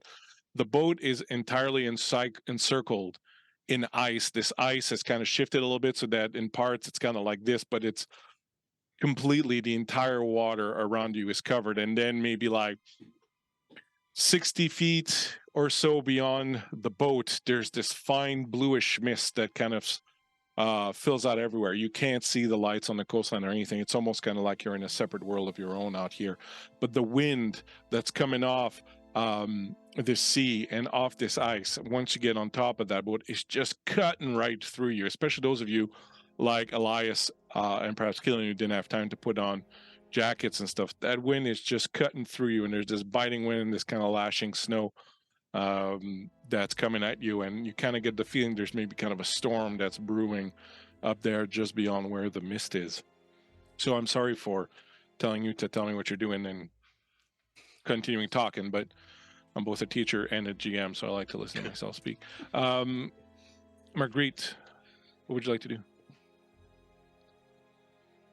You're muted. You on the other end don't like us to hear you speak. Oh my gosh, yeah, I guess not. Marguerite's gonna take a look around to just see, I think, if my now companions, I see who ran up to see what was going on first. Do they seem like they're good under pressure? Do they seem like they're people who need to be told what to do in a scary situation or a high adrenaline situation? Everyone around you seems to be like handling this, not freaking out. Abnormally well. Yeah, abnormally well. Yeah. Okay. I want to check out the body of the sailor, or can I first look out onto the mist and is this like it's not a natural occurring mist, is it? It doesn't look like any mist you've ever seen. Okay, cool. I will go take a look at the dead sailor if I could, please. All right. What does Vendela want to do? I think. What's Vendela going to do? Would you like me to come back to you, or are you? Yeah, come back to me. All right, let us speak to Elias then. Elias, what are you doing? Reginald has come up with you. I don't have a. We'll get a Reginald token for next game. What would Elias like to do? Yes, Elias, he looks out over the ice. He watches as the creature disappears the rest of the way into the dark, into the mist, and he will look down to Killian, and he will just give the boy a look just to see, make sure he's okay. I mean, he assumes he can handle himself. He's been stowawaying on the ship, but he doesn't know how sometimes these things touch people. And how does he appear to be? Does he appear to be okay? Killian is purposefully not looking at the body, but he is looking towards where the creature went. Okay. Like you'll see him look towards like where the blood trail started. Speaking and of then doesn't creature, get any further. Speaking of creature, Ripley makes an appearance. Kitty. No. As soon as the monster shows up, Ripley shows up. That's it. So then, seeing that Killian is okay, that he doesn't seem to be too worried, I just, without interacting with him at all, I will turn, I will walk past him, I will go over to Mrs. Olin, and I'll be like, you're right, it's fine, don't be worried, you're safe. And I'll crouch down, I'll try to calm her, because I'm sure she's still freaking out considerably. Okay, we'll do that in a moment. I just want to get around and see what everybody's doing. So what would Killian do then? Kind of as soon as he starts seeing other people investigate, Killian is going to sort of continue to follow where the blood trail is going, not trying to get away from the group, but as far as he can get from the blood trail while still being inside of other people, essentially. You're muted. As far as you can from the blood trail, you said. Yes. All right. So you could get like all the way out here if you want. The blood's all in that upper area here. He's essentially trying to follow the blood trail, but as soon as he's no longer in sight of the others, he will stop following it. All right. So if you want to follow the blood trail, you'd have to go down because basically the creature jumped over the side here and ran off this way. He will like kind of look and the down, blood's like all over here, and then the creature got off the boat this way. It's gonna look down, look back to them. I'm just gonna go and see where this went. I'm not gonna go too far then. And he's gonna hop up and hop down, see where it went. Not a problem. And finally, Vendela, Vendela is, well, first of all, the U brand she has, is that small enough to fit into like a pocket on her skirt? Like a deep pocket? Okay, so I really saw it kind of like being like about this long. Okay, so probably So you not. could slip it in something, yeah. Okay, then she's just kind of, as she's moving, she's just kind of got her hand in her pocket to see if it's doing anything or giving her a different vibe, but she wants to go to where it jumped off to see if it left any prints or tracks. Okay. All right. So let's go back around now and accomplish these actions. So Marguerite, you show up and you happen on the sailor, and at first blush, just kind of looking at quick, most of his throat's gone. It looks like it was ripped out, and there's just massive amounts of blood just sort of leaking everywhere. Would you like to do anything specific? Boy, there are a few things, and I don't. I'm a lady, so I probably have some gloves. Mhm. They're probably white gloves. So they will Mhm. become very bloody. Mhm. And I'm going to like try and examine the body. I'm no doctor by any means. We can see Dr. Oscar later. But for now, I want to look at like, was it claws that gouged out the throat? Was it torn? Was it, and like, is this a sailor I've seen before? Kind Okay, of, so did he die I'll right say give away? me a medicine and precision roll. All right. So my precision is actually 4, and I have 0 with medicine, so that will So you be roll great. just your Just my precision, precision. yeah. I got 2 successes actually. So Wow, nice. Making up for that huge roll you made earlier with no successes. yes. So you have 0 knowledge of medicine, but you have a pretty sharp eye. And as you're inspecting the body, so a couple of things that you find. One, you realize that the throat was ripped out as if by a hand with claws. It was ripped out from behind, so something came up from behind because you can see the thumb claw print. And so it's something with opposable thumbs. Thumb claw print in the back, and then kind of wrapped around the front and ripped out the throat this way. The hand was probably about this size, so about twice the size of a normal human being. The person died, of course, right away. Unlike there's no way that they even sort of felt or knew what was happening. And you asked another question. Oh, is it a sailor? All the sailors kind of look the same because I just made one Hero Forge sailor, and so they all kind of vaguely look the same. But yeah, it's someone that you would have just seen sort of on the boat. But Nothing interesting basically, about as you look around, you see he was wearing his jacket, so he was obviously expecting to be outside. You find a cigarette butt nearby, so he was probably kind of up here, and there's like a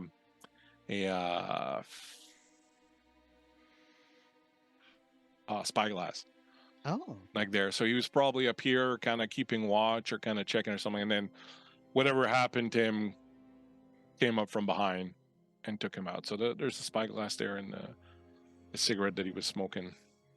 You can pick up the spyglass if you wanted. I absolutely would like to. Okay, we'll look up the stats later if you get to keep it. And that's the information you get off of that. Awesome, cool. We can let somebody else go if I have other things. So, Elias, Mrs. Olin, you're trying to sort of calm her down. So I'm going to have you make a manipulation roll.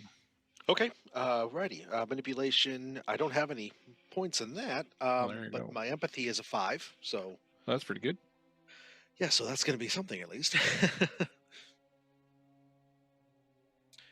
And that is going to be really bad roll. That's going to be no successes. I do want to push it though, because I know that one person getting out of control can lead to a chain effect of a bunch of people getting out of control. So I'm going to try to push it if I could. Yeah, absolutely. Okay. That's a mental condition I'll take. Yep, you can choose it after. Okay. And I will roll. Oh yeah, remember your condition. You should have rolled 1 die less earlier, but Oh, I chose anger. Was I supposed to? no, it's fine. But it would have given you 1 die less when you rolled earlier. No, but it's fine for now. That last one. Sorry. That is 1 success. All right. With 1 success, it's good enough. You managed to calm her down. As she start you kind of get her breathing a bit more normally, and she's kind of clinging to you, and Reginald being there sort of helps. He's like kind of brushing up against her, and she eventually sort of comes down. She's like, "Dear God, what was that? What was it? It came out of nowhere. It was, oh my God, I've never been so afraid in my life." Did you see what it was? Barely. It came up behind me. I was trying to paint the scene, and that strikes you as a little bit odd because as you're looking around, all you see is mist. But maybe that's what she was painting. Yes, she's like, I came up here to see and get some inspiration, and this wonderful scene unfolded in front of me, and I was trying to get it down before I got too cold and I had to head back in. And all of a sudden, I just heard this loud roaring noise behind me, and I turned around, and that man there he was lying dead on the ground like this, and this creature, it was just this white fur, and it had someone clutched in its grips, and it was sort of struggling with it, and then it just jumped off and ran off into the mist. I barely had time to notice anything. And one of the things that you know, Elias, from experience, is that when people encounter a Vaesen, people lose their marbles. One of the things that when Vaesen choose to be seen, which oftentimes they're not seen by normal humans, but when they choose to be seen, even you, as seasoned and as well experienced as you are, have to make fear checks, and for people who are not experienced. So even if like she had been sitting there and just watching this unfold very calmly, like her mind would be kind of messed up inside her jungle lullaby, and you just know that it's that effect that just makes people kind of try to explain what they saw without realizing, like that's how they kind of get away with it. And that's totally what's going on. And Sure. She's definitely like kind of short-circuited. So then the reason why I had asked is because I was trying to see if she actually physically did see it. But you're saying that they can also manifest. They can themselves. choose some of them can choose to manifest. Yeah. Okay. Good to know. Yeah. So Well, that's a clue as to what type of Vaesen this might be. Absolutely. I will say to her, it's all right. We're going to get you reunited with your husband soon. All will be well. You're safe here. And I'll turn to say something to Killian, and I'll realize that he has jumped down and is moving away. And I'll be like, and I'll look around to see where he went. And Reginald looks at you like, do you want me to go, sort of thing? I will say, find your bacon friend. He gets that. He takes off. Staying on the platform then, Vendela, you step forward to the edge, and what would you like to do there? I'm looking for any sign or clue to the identity, if not the Vaesen, who it grabbed, because Marguerite and I were following two people, and we'd gotten momentarily stopped.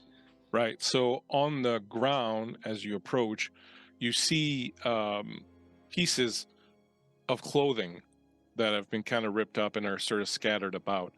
So if you would like to do me an investigation check, regardless of whether or not you have investigation, you do have investigation. So investigation plus your logic. I like that you have a cooking pot. You never know.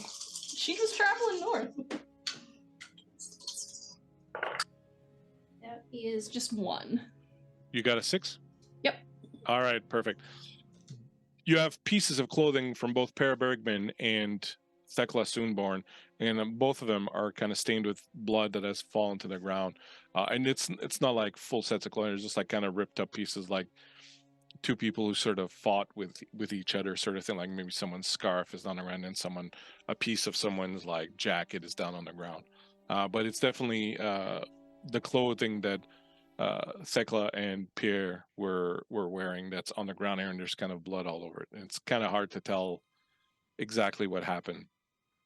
Any claw marks on it, or just the blood? Like it was the blood spattered on it, like the clothes were already there, or can I not tell with just one success? Get the feeling that so there's a clear trail of blood going from where Marguerite is and the dead sailor to where you are. And where the dead sailor was killed, you can kind of see there's a big splash of blood. So you can't be 100% sure, but your feeling is that the blood that's here is probably the blood from the sailor that was carried by the beast as it came over here, rather than fresh blood from another kill. Okay. Okay. What's Killian doing? So just below you, when you look down, you can see Killian. And what's Killian doing? Killian is still like following the blood trail, but he starts to realize as he's walking, like, all right, he's going in. Oh, dang it! Actually have people now. And I turn around and look up to like kind of see where if anyone is watching where I'm going. Yeah, you can see that Vendela is just up on the edge, so where you are, and she can sort of see you. All right. I'm following that, seeing where it goes. Across the ice. I mean, I didn't want to do it by myself, but I'll go with you. I'm just kind of assuming it's probably still going that way. That's why I'm going with you. All right. So We shouldn't be alone out there. Yeah, all right. That's fair, I guess. So as you're sort of having that discussion, other people start to arrive, and number one is up there, and Mr. Olin arrives, and he runs to his wife. Yor arrives also, and as soon as I find him, number one arrives. And he's like, "What on earth is going on?" And they sort of come over and they see, "What's that?" And they're all kind of like really sort of flummoxed by that. And the number one kind of spies you, Elias, and goes, "Mr. Johansson, are you okay? Mrs. Olin." And he comes by, and Miss Olin's husband is there. "Dearie, are you all right?" Yeah, as What went up her here? husband comes up, I just slide back out of the way. I will try to use this, them coming together, to actually turn and put my Bowie knife away so that other people don't notice. I know people sometimes get the wrong idea about men holding Bowie knives after people have been killed. So I'm going to try to put that away. And then I'm going to stand up. I'm going to look around and try to see where the boy went. I will notice, I believe I would notice, perhaps I won't notice Vendela looking over the side, and I'll approach, maybe thinking that she's seeing something. And as you approach, you notice something. Miss Olin's painting is on the ground, on the top. And when you look at it, you're like, "What the hell is this?" Like she talked about seeing this, Beautiful sort of sight. vista spread out in front of her. And what you see when you take a look at it is this.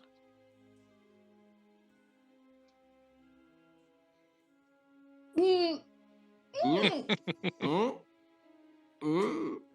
Okay. Okay. I notice it. I pause for just a long enough time for, imagine if this was a movie, there's a shot on it, enough so the audience could register that I saw it. But I keep going up to Vendela, and I'll look down to see what she's looking at. So yeah, you get there just as they're having their discussion. You can't go out there on the ice. The dark, the mist, it's not safe out there. And Yeah, like it's so bloody safe in there. Somebody is freaking dead. we will find out what's happening. Killian, please, come back. I imagine then Reginald comes trotting up next to where you're at, Just wagging his tail like he found you. Just looking down to Reginald, just being like, "Huh, is this what it's like to have a ma and da again? Everyone's wanting to know where you're coming and going." Fine. All right, I'm coming back up. Oh boy. I'll give him a hand up if he needs it. He probably doesn't, but still, she's gonna offer. He'll take it and just be like, "Right, so that's a lot of people. Yeah. Right, so if anyone else has any questions, you're my da, you're my ma. That's it." There's an awkwardness as I think there's Elias looks to Vendela, and you would of course recognize I was the guy who was staring at you earlier, Yeah. watching what you're doing, and I don't push it though. I just turn back to what's going on. Reginald comes up to my side. I'll try to return back to what's going on with everybody else.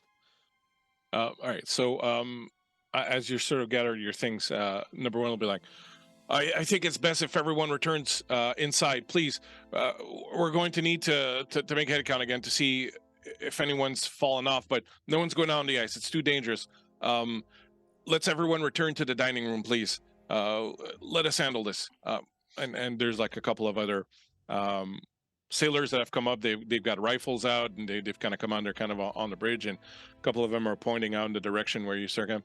Please, sir, if you would help me. Let's get these people back inside. Mrs. Olden, we'll get you some hot coffee. Come on. And so everyone kind of gets ushered back. Do you guys go along with it? What do you want to do? Do you? Do I notice the painting at all? Like, is it just lying face up? Yeah, it's just lying there, and when you turn around and come back, you would see it. Cool.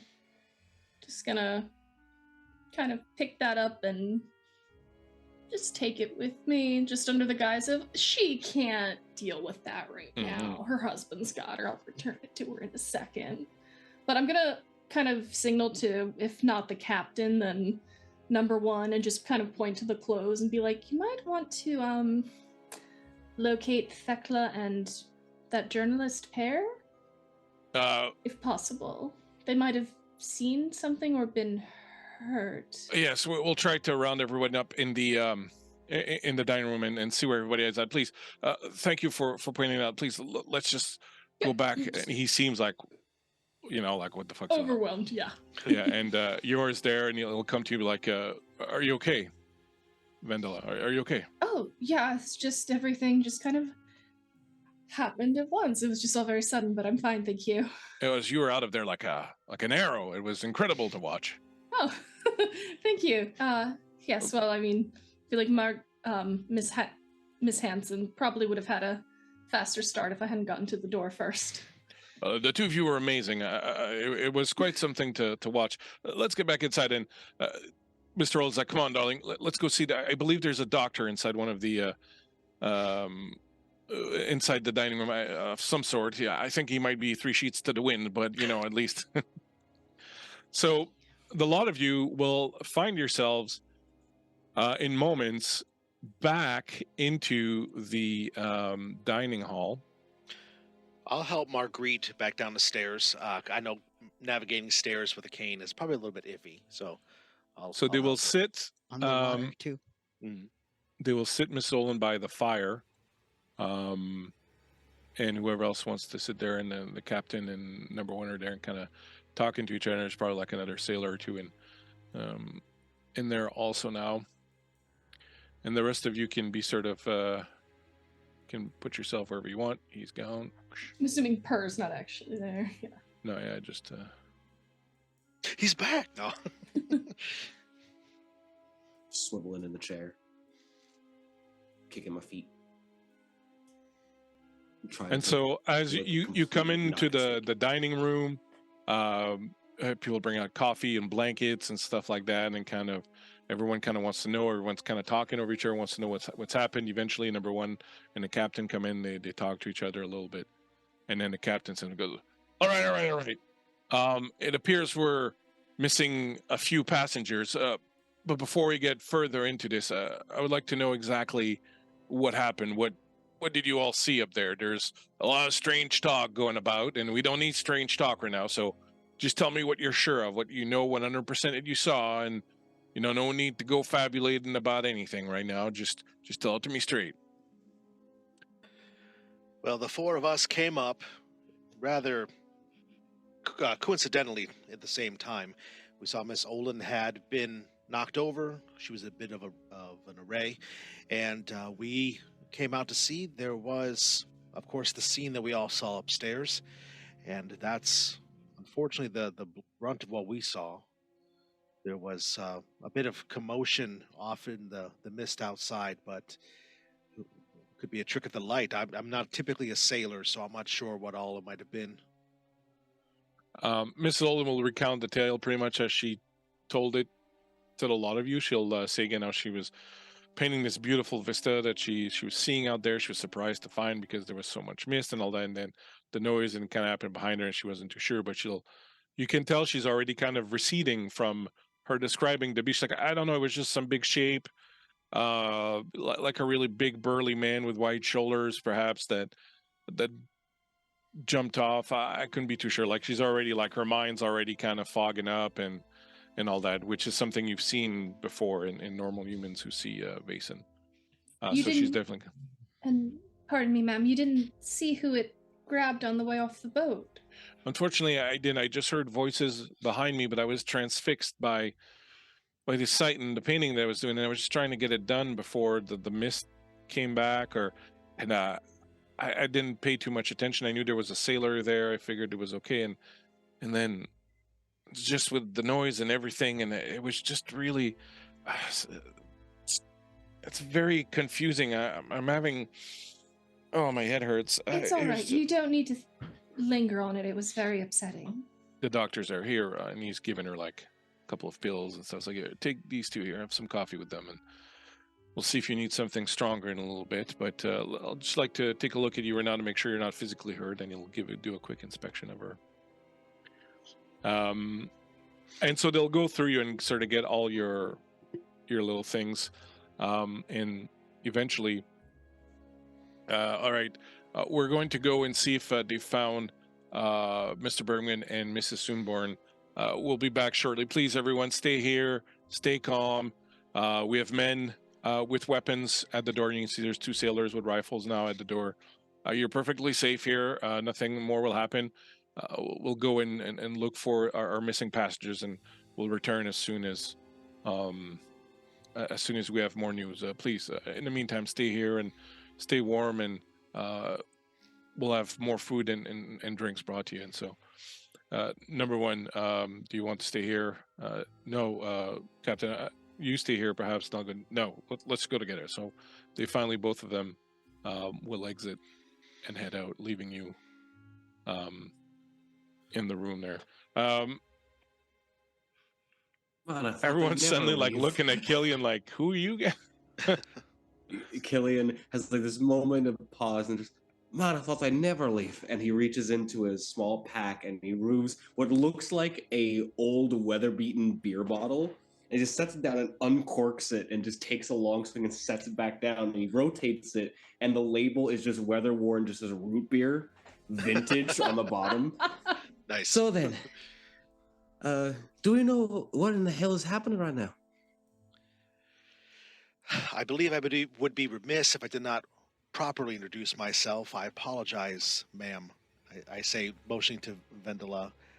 I'm Elias Johnson. I am a passenger here as well. Forgive me for not introducing myself properly, but hello. Hello. Good evening. I'm Vendela Ekstrom. It's nice to meet you. Yes. This is my associate, Marguerite Hansen. We have been traveling together. Nice to meet you, Miss Ekstrom. Nice to meet you at the door. Hopefully hopefully this is nice and easy and the ice breaks and we can go home. And I'm Yeah. Killian. I've probably stolen 1 or 2 possible things from your luggage along the journey here. Well, And we're all revealing bits and pieces about one another here. Figured I'd be honest. By the way, does this mirror belong to anybody? And I pull it out of my pocket. As he pulls out the mirror, Actually, I need to Vendela, find- you realize it's silver. Cool. You realize it's silver. Take a look at your character sheet again. Yeah. Okay. What does that do exactly to? I'm just gonna take a step back. Just be like, that's Yeah, not yeah, mine. exactly. It's just like kind of an uncomfortable thing. Yeah. It's like, no, I wouldn't be carrying that with me. If nobody claims it, it's mine now. Sounds fair. Is that what you Yeah. are then? A thief? I prefer to myself to be a purveyor of goods that people don't really remember missing. I'm Someone's sure gonna. my- That belongs to someone. So the person talking right now is Mr. Olin, who seems very aggrieved that his wife has sort of undergone all this, and he's like, looks like he's maybe taking it down on you. He's like, that belongs to someone. Someone's gonna miss it. You realize that, right? It may look like just a bauble to you, but for all you know, this could have extreme sentimental value to someone. And as he I'm sure, turns, Mr. Olin, that my son will return it to whoever it belongs to. And I'll look at Killian like, am I doing this right? looks back, gives him like a correct, yeah. Happily. Once you know, I myself get over the trauma of seeing a dead body aboard the ship.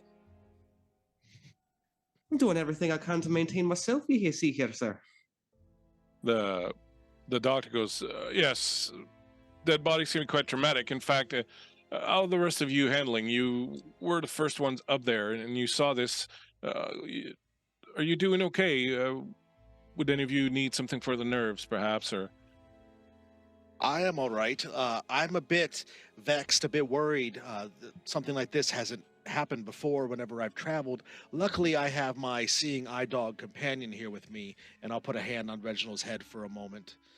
And so everything seems to be okay now. He looks like a good boy. Marguerite, are you okay? I'm okay. I might take a couple painkillers for dashing up those stairs. I'm not as young as I once was, so No, I feel that. I feel that. Perhaps you could get us a couple of cups of tea while I fetch some of these painkillers from my bag. okay. Sure. He busts out, a couple of painkillers, and he come back with a couple of cups of tea, and he gives you a couple. He's like, mind you, take just one with the tea. It can be a mite potent. But I'll give you an extra one if you need one later or when you're trying to get to sleep or something. Not that I think any of us are bound to sleep anytime soon. When he hands it to you, you can see his hand shaking a little bit. Okay. I will kind of grab the teacup so that I put a hand to kind of try and steady his, and I want to try and kind of calm him down if I can. Lillian gags in the corner. So Yor says, so what is this talk of a beast then? Was there really some sort of monster, some sort of beast that attacked someone? I find this somewhat hard to believe, but, having been up in the deepest, darkest part of the northern woods, I certainly have heard my fair share of stories and have seen a few weird things, but are we really concerned that there's some sort of monster on board this ship with us? If I may be so bold, I believe that perhaps Mrs. Olin was just a bit worked up because of what she had seen. We all know that this far out into the ice, there wouldn't be any animals. Maybe at the very most, there would be a stray polar bear or something that might have wandered here accidentally. Certainly, there's no cause for alarm. Never heard of a polar bear climbing aboard a ship, but if you say so. I merely conjecture, sir. Well, I guess we'll find out soon enough. I would like to point out while you're doing this, and perhaps some of you will notice, there is a person in the room that no one has spoken to yet, and who hasn't really said much. A woman who's kind of been sitting off on her own a little bit, and who now is still kind of sitting a little bit apart from you and sort of observing all of this, and she seems to be observing very intently. As a thing for this, does she look well dressed? Does she appear, at least to Killian's eyes, does she appear richly dressed? Not richly, but certainly with taste. Okay, potential mark. So Killian is going to hop off, look to Elias, like kind of just do a head gesture over to her, and then he's going to head over there. Just okay. You doing all right? You doing all right over there? Oh, yes, I'm fine. Thank you very much. Are you okay, boy? Just a little bit shaken up, but nothing that a bit of sugar can't fix. Well, Would you like some? No, I'm fine. When she speaks with a German accent, by the way. I'm not going to do it because I don't want to offend, the entire world with my bad accents. But she speaks with a German accent and not a Scandinavian one. No, I'm fine, but you go right ahead. Tell me exactly, you were outside, I guess, when this occurred? Right, and then headed up to see what was happening, and then I got so freaked out and turned around. I ended up kind of following where everything was going on. And do we have any news of what might have happened to Mr. Bergman and the young woman? Well, the lady she's a bit shaken up, but she seems fine. The young woman Bergman was the young blonde woman is alive. She kind of like looks over to Elias. Elias, who's been watching this, he'll look to Reginald Brinken, and Reginald will stand. He'll go over there to where, Killian is, and he'll do it in a way like I would know this is manufactured. He does like he's going to play, And so I get up and I go over there. Oh no, not now, not now. And I will. You'll have to forgive me, madam. My son and his dog, they get a bit excitable. Forgive me. That's perfectly fine. I am fond of children and animals, she says in a way that makes you think that she's really not. Yes. Killian like looks to her that response and just, come on, boy, and gonna head backwards a bit. Just like, come on, Reginald, like let them do that. I couldn't help but notice your accent. My dog, Reginald. We got him in Germany. Yes, he's a Schnauzer, isn't he? Indeed, he is. Yes. Very good breed of Your dog. man's there. He is Do the what they're best. told. He certainly does. Mm. Was there anything that my son was bothering you about? I apologize if he was being out of sorts. No, It's it's past his fine. bedtime. I was simply wondering what had happened to Mr. Bergman and the young blonde woman who seemed to be missing, but your son appears to be telling me that the young lady is fine. Or perhaps there was some confusion. I believe he meant that Mrs. Olin was fine. We don't know anything about what happened above. What sort of interest do you have in it? Are you an investigator or some sort of journalist? Oh, no, not in the least. I'm as far removed from an investigator. Well, unless you would consider me an investigator of the human condition. I'm a playwright.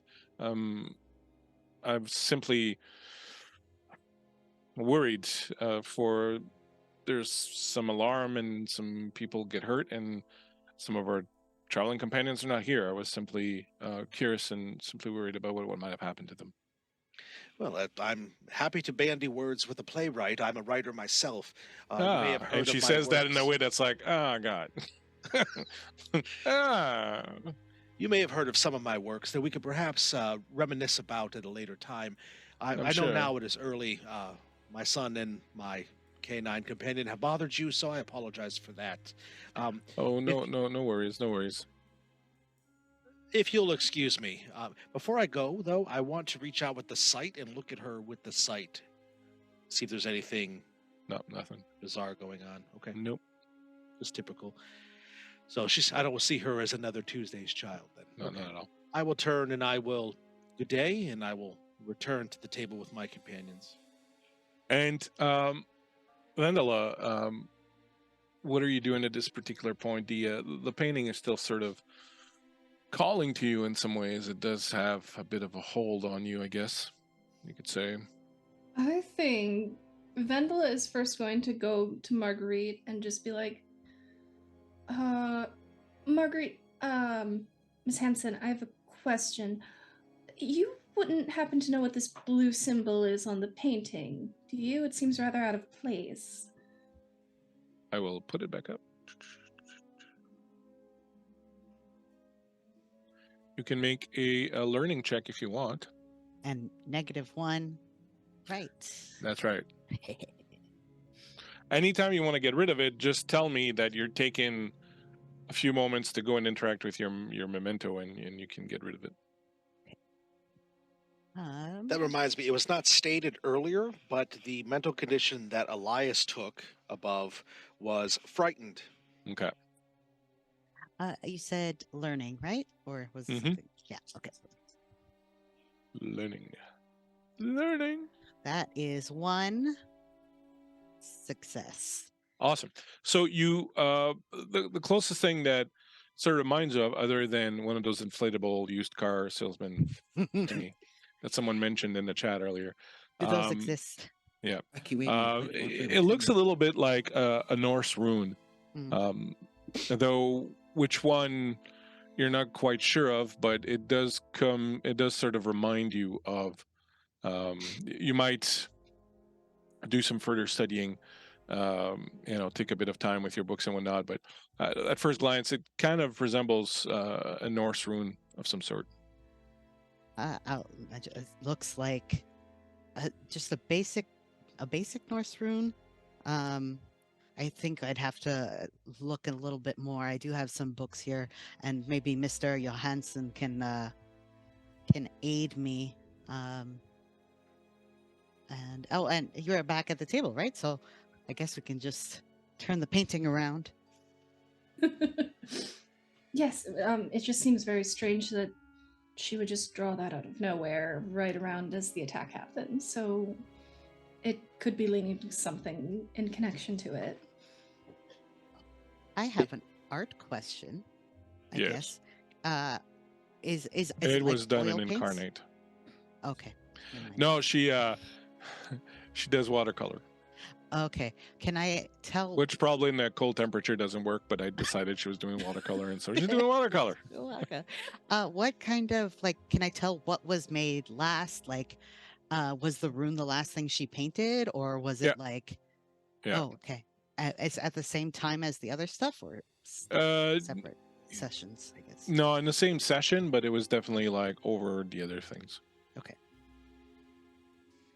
I guess while you do that, I'm going to study the painting and see if there's something else I can figure out from it. Do a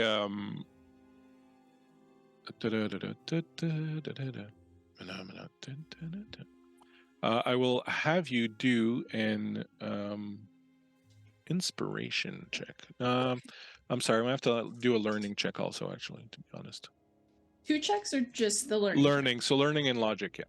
Okay. Does it change anything if while I'm studying the painting, I have my hand in my pocket touching that U branch? Yeah, I'll give you a +2 on that. Oh, okay. So learning and logic. You get a +2. Ooh. Learning and logic. 7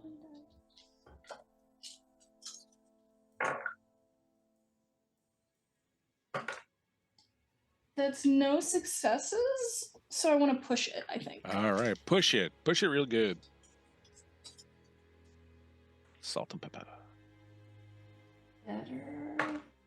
That's 3 successes. Wow, and remember to take a mental condition. Yes.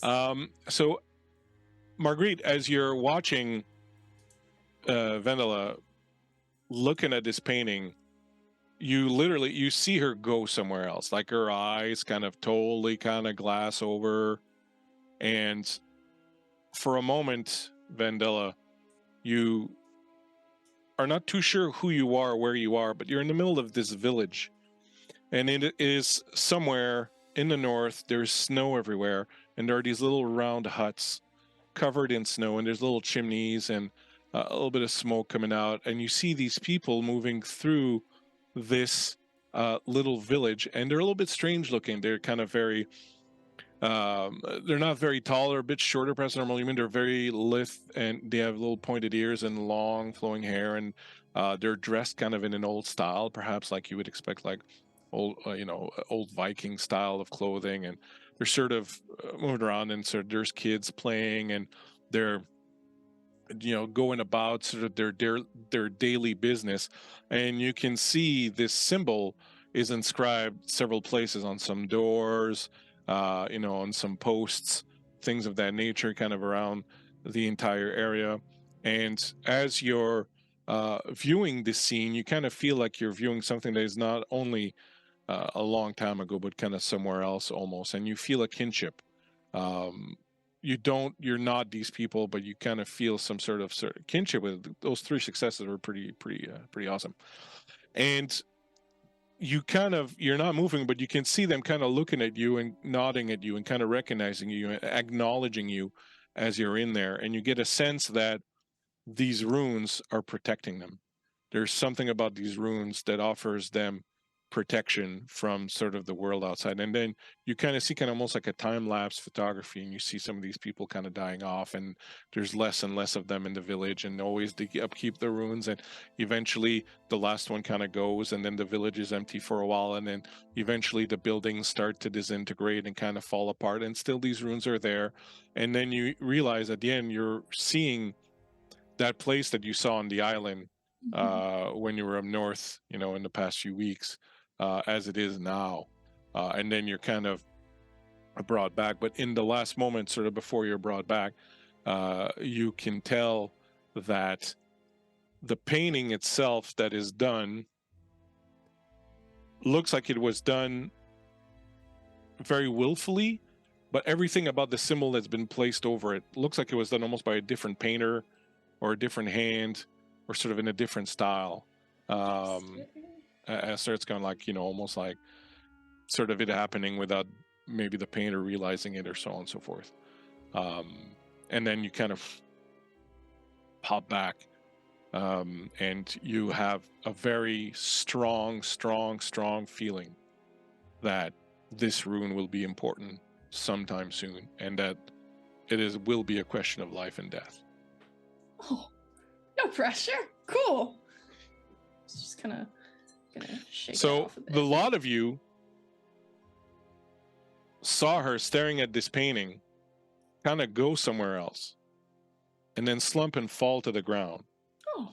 And she laid there for a few moments, and you kind of rushed to help her and kind of picked her up and sat her back up, and the doctor checked her out. It's like, her vitals are good. I don't know what's going on. And then slowly her eyes kind of open, and when your eyes open and you kind of come back to yourself, you realize all these faces are sort of crowded around you, looking at you kind of very, She's concerned. Skitter back, like, oh my god. Did I faint? In a manner of speaking, you did. Elias has a look. He recognizes what's happened here. He has an idea of what's going on, but he doesn't say anything. Sorry for the concern. I guess I was more exhausted than I realized from everything that had happened in such a short period of time. Are you okay, miss? Would you like some tea? Oh, no, thank you. I'll get some myself later, but I think I just need to just breathe and just not strain myself. But thank you. Might need to relax a bit over there, Ma. Here, try and Talk about declare, that, and I will kid. slide a small plate over to her. Low blood sugar. Here's Evan Claire. Thank you. And I'm gonna take you said it was a mental condition. Yeah. I'm going to take shaken. So that is Okay. a minus to my manipulation until it wears off. There you go. As all of this is sort of going on, the captain and number one come back to the room, and they catch your eye, Elias, and number one kind of motions you over. I will approach them, and I just make a motion for Reginald to sit. He just stays there. He's sitting next to Killian. Okay. As you approach them, they're kind of talking to each other, and number one says, "I'm telling you, it's him. It's him." He's like, "How would that be? That makes no sense. Let's just act. We're going to look like idiots. What else are we going to do at this point?" So as you Be of approach, service, gentlemen. number one says, "Mr. Johansson, I'm very sorry if this is inappropriate of me to bring up, but are you the writer Elias Johansson?" I am indeed. If you've caught my works, then I take it. Well, some of it I followed with some interest. The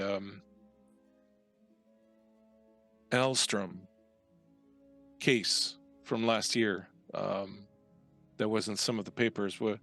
Are you that Elias Johansson? I am. I told you, Dad. Okay, what does any of this mean? I don't even know what a Hellstrom is. I knew a Hellstrom back in the day, and he was a bit of a skinflint. I don't know if I would know. But there was this young woman that she was being haunted by something, and Mr. Elias here and his friends solved it, but there was some issue with some sort of haunting or a ghost or a spirit of some sort that was haunting the family, wasn't there, Mr. Johansson?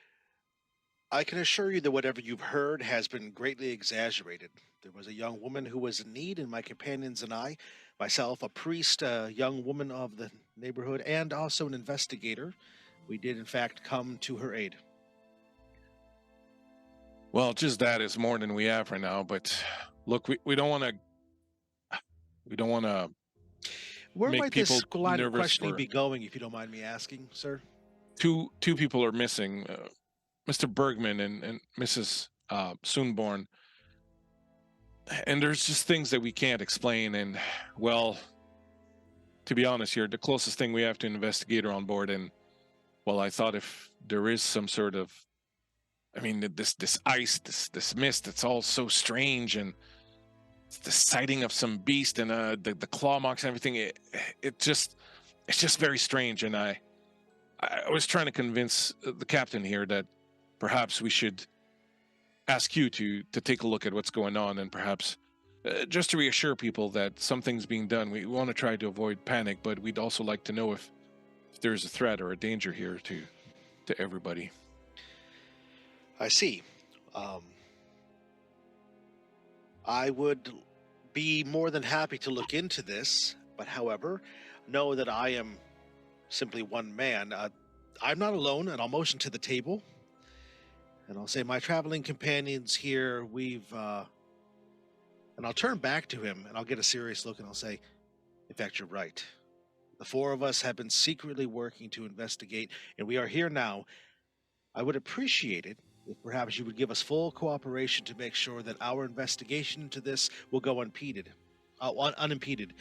We require complete and utter support, especially my protege, and I'll motion to Killian. We Wait a can minute. get to the bottom of this, and we shall. Who is this kid? Where does he come from? As I said, he is my protege. He is, believe it or not, he is the brawn of the operation.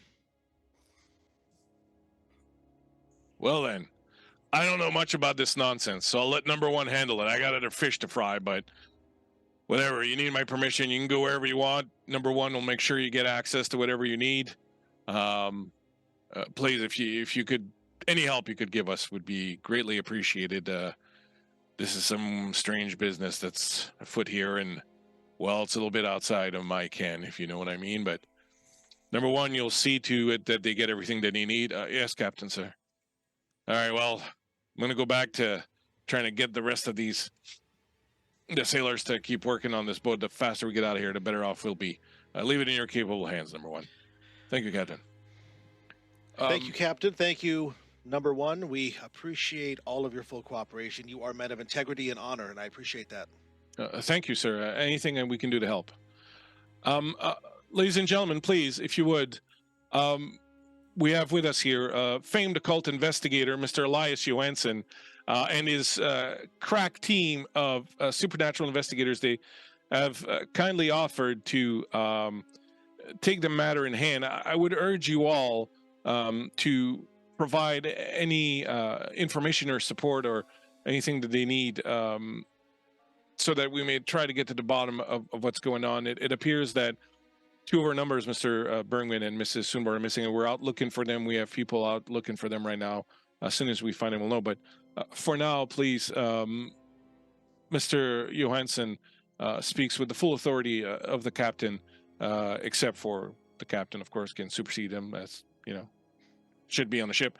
But please give him your full cooperation. I would really appreciate it. And Mr. Owen goes, occult investigator. What is this? Some deranged murderer kills another man in front of my wife, and you send occult investigator. What is the meaning of this? What's going on here? What is this? Are we all drunk?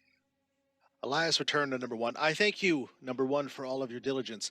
Ladies and gentlemen, I will face the whole room, and I will say, I would like you all to know that I am Elias Johansson. My companions, Marguerite Hansen, Vendela Ekstrom, and Killian, as well as my trusted companion, Reginald, you will see there. Reginald just looks around. We have been tasked with a great deed in these times of the dark and the cold that sift in around us like ice clinging to the sides of our souls. We will strive through the dark. The five of us will make sure that whatever terror that aims to grip your hearts like the icy grip of death will be put aside and will be thawed. In these times, we will make sure that we will be ever vigilant to bring the light back to all of you. Rest assured, you are in capable hands. We will do whatever we can. If I could, GM, if I please could, I'd like to try to inspire the crowd, get them to our side, maybe have them kind of get roused by this a little bit. All right, you can certainly try. You're not going to like me because that's going to be a manipulation roll, which you don't seem to have a whole whackload of. I'm not super great at manipulation. I do have better score in inspiration. I couldn't perhaps use that instead? Well, inspiration is like having ideas. Oh, I see. Okay. That's Yeah, fine. manipulation is making people feel or react a certain very good, way. very I'm good. very sorry. I'm normally Not a willing to problem. accommodate, but Not a but problem. what I will do though is do any of you. Oh, someone just threw you an advantage there for you to use there in the chat. Yes, chat. Excellent. Ah, perfect. That evil GM is trying to prevent you from making your roll. Thank you, Chad. Oh, Thank you so chat, much. You are. The chat will be ever vigilant as well, making sure our investigation goes off as beautifully as possible. That's right. Go ahead. All I right, want to know who Elias wasn't counting in the 4 of us. who The indeed? dog probably at first. Who indeed? As Elias is giving this stirring speech, what are the three of you doing? We'll start with Killian. Killian, like as soon as the speech is over, gives the most sarcastic clapping that he could possibly manage. Just you leave it to somebody with perfect English to have long speeches like that, and then gives a swig of the root beer, caps it, and is now just like gauging the crowd to see their reaction. Marguerite? I think initially being relegated to backline supporting character, she's like pretty peeved off. But does feel like there was some comeuppance with Killian's stuff. She's starting to like this kid too. Very contrary. She likes it. But yeah. Nice. Vandala, you have sort of come back from your little experience and just in time to see this whole thing happen. So Just get put on the spot as an occult investigator. Yeah, That's Vandala's right. kind of like frozen in the on the sofa she'd been sitting on, just kind of like braced, no sense of like sitting properly. She's kind of frozen mid, like about to like bolt out of her seat to get out of the room, but then she realizes everyone is looking, so she's just kind of like not moving, just kind of like, oh no, maybe I do need that gin after all. This is not what I wanted. This is not what I signed up for. No, this is too much attention, and I'm not too good with that. So go ahead and give us your roll, Elias. Very good. All right, so it is manipulation, you said. That doesn't have anything for me, but I do have a 5 in empathy. The reason I had tried to use inspiration because I had my wordsmith talent, which would let me ignore my mental condition. Oh, well, you know what? I'll give you that, though, because you are being a wordsmith. You are smithing words. So I will allow that. Okay. So I'll give you that. So you can ignore your mental conditioning and keep your dice. So it will be 5 then. And that is 2 successes. Very stirring speech. So as you say this, and Killian, you're keeping an eye on everyone, it's that moment, in a movie where the music starts to swell and people start to stand up straighter and and they're like, yes, we will sort of, give him some sugar, boys, give him some sugar. And and it definitely seems to have an impact as people seem to sort of, stand up straighter and kind of listen, and at the end, and then you kind of like expect to hear the slow clapping, and everyone kind of going, and you can tell you're having a great impact, and you totally is. And what I will give you for this is I will give you, if someone wants to note it down, because I'm going to forget because I'm dumb, but I will give you, whenever you interact with any of these people, an extra dice on any sort of social roles that you have to make with them. Awesome. As they're concerned. But as you're kind of expecting, like you see them like kind of about, you hear this giggling sound coming from the back of the room.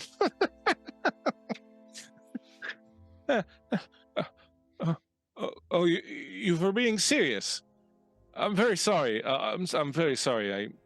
I apologize. Please continue.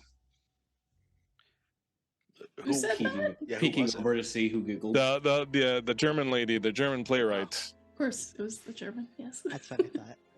Just looks back over to Elias. Oh, you made the German laugh. Let's not laugh him out of there. I'm very sorry. Please continue. Don't allow me to interrupt.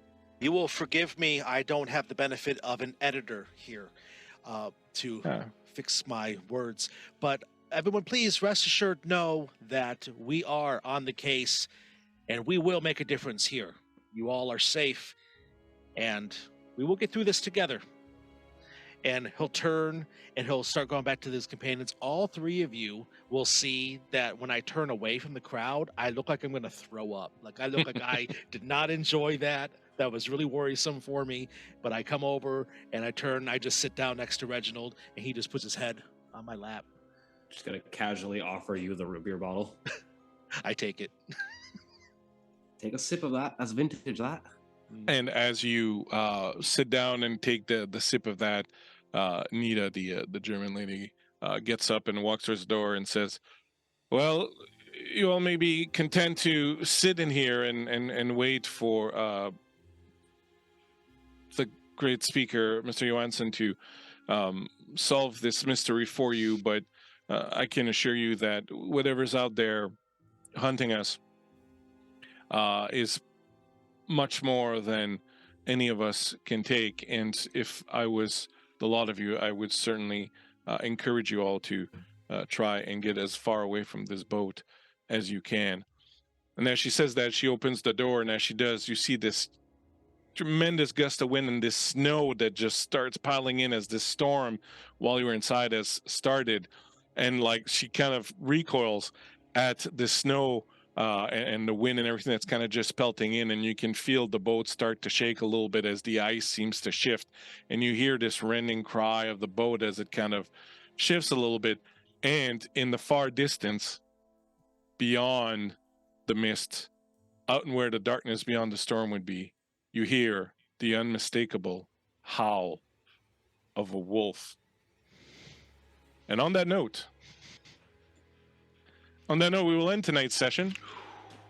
Cool. Boom.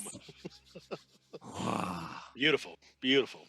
We will end tonight's session and rejoin next week as we find out exactly how the newly appointed Scooby-Doo, our supernatural investigators decide to go about beginning their investigation of this most gruesome murder and the disappearance of two members, our two passengers of the 7-star boat.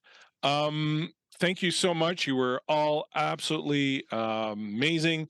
I loved your characters. I love having a longer series like this so that we could spend some time with the characters and start getting to know them. I know that, we like to get into it really quickly, usually when we do like a 1 or 2 shot or something, because you don't have, but it was nice to just take this time to live with the characters a little bit and get to know them. And I appreciate the work that all of you have done.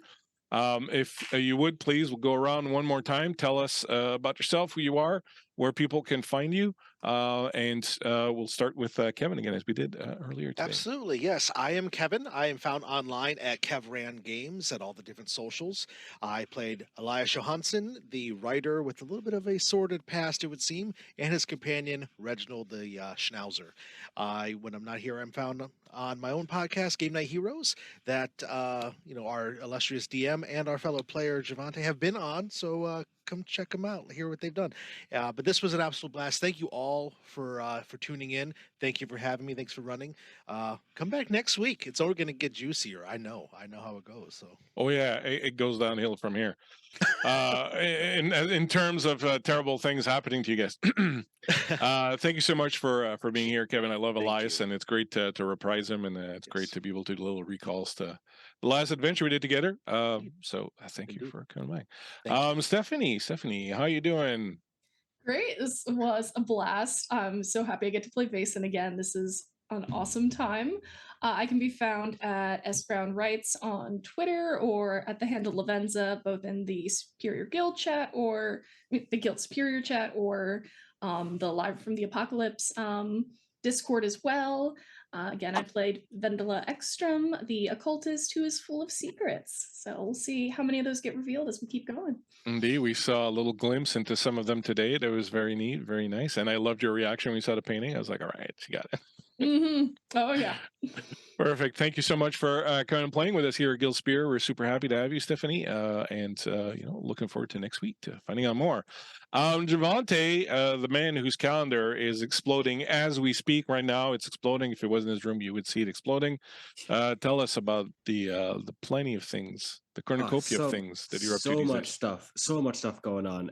Yeah. Hi guys, I'm Javante. I played Killian, the young Irish-born hooligan who is very, very rife to pickpocket y'all. But yeah, you can find me here. You can find me here again tomorrow, as I will be in the Humblewood game. You can also check me out on a few other things, including a Power Rangers game coming up. And if you are interested in seeing me on the other side of the screen, behind the DM's table, please feel free to apply over at my Doom game that's going to be run for Cybernation Uncensored. You can find that pinned to my Twitter profile. Also, all my social stuff is there at Javante, J-H-E-V as in Victor, A-U-N-T-E.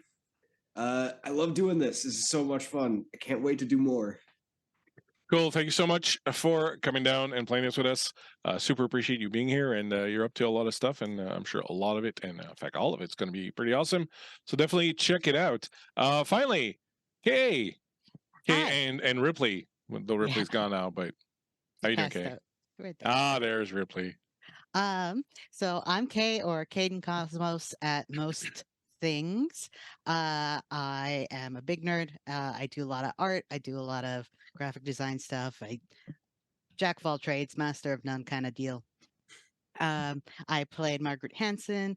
I think I figured out who she was through playing a little bit. Yeah, you need those few games, right, to kind of really get that. That's why it's good to have this time to figure out the characters a little bit. So that's great. Yeah. Sorry. Good. Oh no.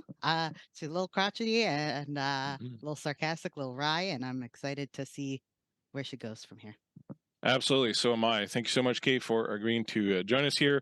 I am the Bleakseason. You can find me at the Bleakseason on the interwebs. Tons of stuff going on here at Guild Superior. I'll be joining Javante tomorrow as we go through Beth Masco's excellent Humblewood game, the second of two parts on Monday 9 a.m. So join us here for that tomorrow at 7 CT. On Tuesday, we have DM Dave's Heroes of Greyhawk game going on. It's a good old-fashioned classic Village of Omelette action, and Knowles, just a lot of Knowles. There's just a lot of, they're wall-to-wall Knowles. It's just sort of what's going on there. On Wednesday, we have another one of Game Master Ty's new Varden game. I think there's only 2 episodes left maybe of that one, but we're super thrilled that Ty brought his game over here. We hope to have it again. The game has been great, featuring, absolutely, featuring Lamar the Congai and Utahime and DM Dave and Minnesota Muse herself. And on Thursday, got a lot of stuff. On Thursday, we got Shade Song that I'm doing again with a great group of people, digging into the second part of the 5-part Winter Thrice game. And we'll be right back here next Sunday for the second part of Vaesen. Shout out to Dave on production, doing a great job. We are going to raid our good friend Phoenix Iwaki for once. We finish before Phoenix, so we can raid into him. Please stick around. Give Phoenix some good old-fashioned Guild Superior love. Come and check us out this week, and come and check us out next Sunday. Thank you so much for being with us, hanging out. We gone.